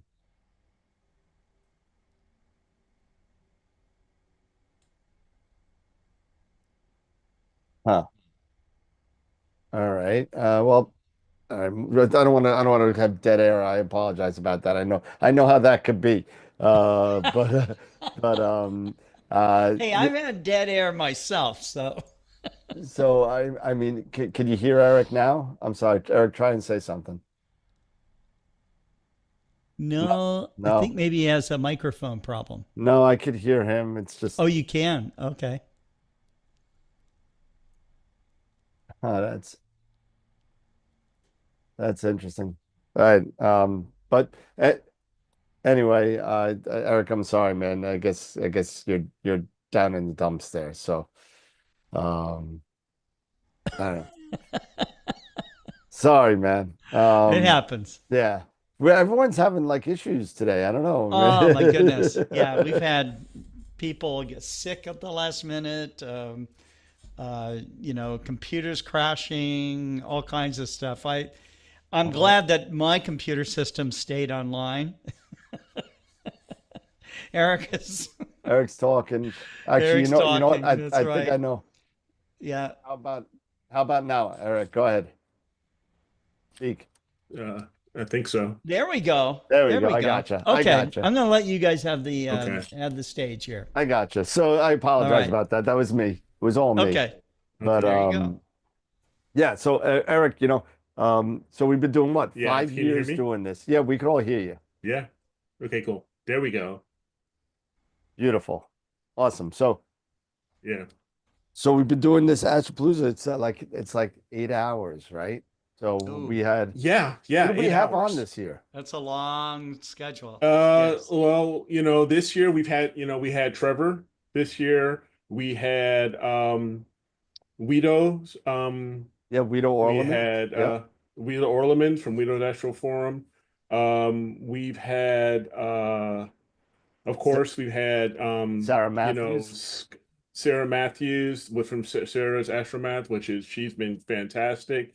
We've had Wayne Parker and Sean Nielsen, as well as gosh, there was just so many people. Famous I can't even keep up with so astrophotographers. many. Yeah. Molly Wakeling was on again this year. Yes, Oh, yes, right. Molly Wakeling, absolutely. Yeah, we And, miss Molly. Yeah, Yep, and Ben from the Narrowband channel, and yes, yeah. can't forget the Masters of Pix Insight and Simon Tang either. So Sure. Yeah. Oh yeah, Simon Tang. He was awesome. He's Sharing us great. a lot of information Yeah. and giving us a bit on solar and everything. it was it was an awesome time. We had a great time. Yeah, we're nuts. We do it the first Saturday in December, but we're up to episode like 420 or so now. Yeah. And looking to break a half a thousand this year, hopefully. So we'll see how that works out. So yeah. Yeah. And Eric, you launched your website too, right? Your Astro with Eric. Yes, yeah, it's been about a year now that I've launched Astro with Eric, and for anyone who is thinking about doing a website, for their actual photography or anything like that, it's a great thing to do, but it's also a challenge. Trying to keep up with everything. It's a great repository for all of my imaging, but I've also tried to do blogs every once in a while, but with real life. And now I've had this big, family move to to the southern United States, to Georgia. It's been trying to hard to keep up with everything, but yeah, it's just been that's been a great thing to do. So I highly encourage you, if you're interested in doing a website for your astrophotography and everything like that, to go for it. There's some work put into it, but it's worth it all in the end. Yep. I mean, it's been great for you, and you got some real great pictures on there. So if you're just a budding astrophotographer or just looking for some ideas, go hit up Eric's website because he's got some good stuff going on there. Yeah, for sure. It's pretty cool. So thanks. Yeah, it's like I said, it's some good stuff. And we also celebrated the second year of Astroworld Telescope's retail store. So this is the beginning of year 2. So that is awesome. Yeah, so and that's been a crazy ride itself as well. it seems Dan, like you've all been your leading dreams are that coming one. true. That's It's been awesome. your baby for something you wanted to do for such a long time. yeah, I'm hoping. It's still that's definitely a challenge. It's definitely a challenge. Starting it coming out of COVID, and then trying to keep it going, and it's doing well. We'll be at NEAF again this year. We'll have I believe all 3 of us, you, me, and Dave, the 3 hosts for Astroworld TV, will be there. Right next to Prima Luce, right in the main row. We're right there. We both got 2 tables. So I tried to get Prima Luce to buy 2.5 tables to take the whole row, but they wouldn't go for it. So but it's been a lot of fun. This will be the 3rd NEAF that we are first one was really just for the show. The second NEAF that we were out, we opened up the store, and then we're gonna have a lot of product there, so come see us. It's only what is it, 5-6 weeks away? So yeah, it's not this. Yeah, it's right around the corner. It's first 2 weeks of April. It's the 5th, 6th, right? Yeah, so 5th, 6th. Yeah, first week of April. So yeah, it's not that far away. Yeah, so come check us out and hang out with us, and we'll have a good time. So wonderful. Well, great. Is that any other news? Any other things you'd like to share before we call it a night? No, just if anybody out there wants to be a guest on our show and do another presentation. I know we've had a bunch of people from Global Star Party to come on. We had Adrian Bradley, we had yourself, we had Maxi Falieres. So there's a lot of us, a lot of them came on. So they do a great presentations and great astrophotographers. So wonderful. All right, and what's your website? We're lucky we're going to have a local Georgia astronomer who has done a lot of articles within Sky and Telescope. Dan Llewellyn.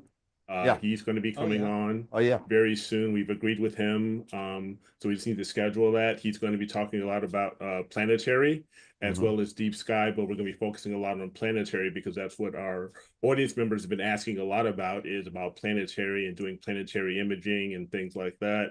I even have, struggles with planetary because it's a whole different beast than deep sky. So having the opportunity to have a person of his, of his years, he's been doing this for 20, 24, 25 years. And like I said, and being able to publish, his articles in Sky and Telescope, having somebody of that caliber of knowledge, it's going to be it's going to be pretty cool. Yeah. But if you want to get some more information, like Scott was alluding to, about the website, if you want some information about Astroworld or Astroworld Telescopes, you go to astroworldweb.com, and that's for the TV show. they didn't have Astroworld TV. It was stolen by Travis Scott, so I couldn't take it.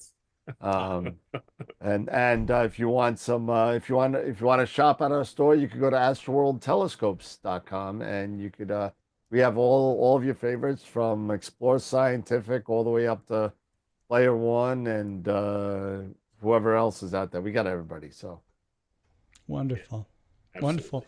Well, all the luck to you guys, and you guys should tune in to astroworldweb.com. I've put up the links, and of course the link to astroworldtelescopes.com. These guys will treat you right and teach you everything you need to know. And that's something that is hard to come by. Is to get a lot of expertise. You can't. There are websites, that you can go to where you can buy the product, but if you can't get the service and the knowledge and all the rest of that stuff, it's because there's a lot to learn about your product, and you want to buy from experts like these guys. So, yeah, it's definitely one of the things that I'm hearing. And I'm sure you hear the same thing, Scott, about I get my telescope from X, and not X, but I get my telescope from somebody. And I can't talk to anybody because they have no idea. They don't know. They don't know what it is. Yeah. So they can do the transaction, but they don't know what it is. So it's kind of like buying diving gear, and you want to go diving, and they sell you everything, but the you can't oxygen ask tank. anyone at the place where you bought the diving gear from. It kind of leaves you with a feeling like, did I buy the right stuff, or or could I bought better stuff? So it's definitely you have a challenge. To think of it in those terms because it is your lifestyle, it is your valuable time, and you want to make the best use of that. So you want to buy from experts if at all possible. Absolutely, and at least somebody you could get on the phone. That's very true. Yeah. That too. That too. Well, thanks very much, guys. And I want to thank the audience tonight. I want to give a special thanks to Dr. Fiorella Terenzi for inviting the Florida International University students to tune in tonight. And, everyone that was able to make it, and those that weren't able to make it tonight. I know that you tried, and so we'll have you on another Global Star Party, and we'll be posting that information soon. So have a good night, and keep looking up, guys. Take care. Take care.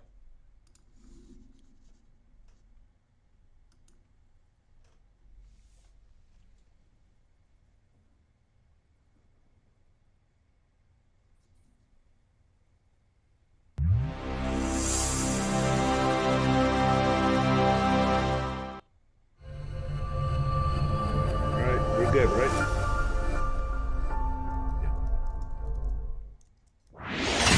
I could not hear him.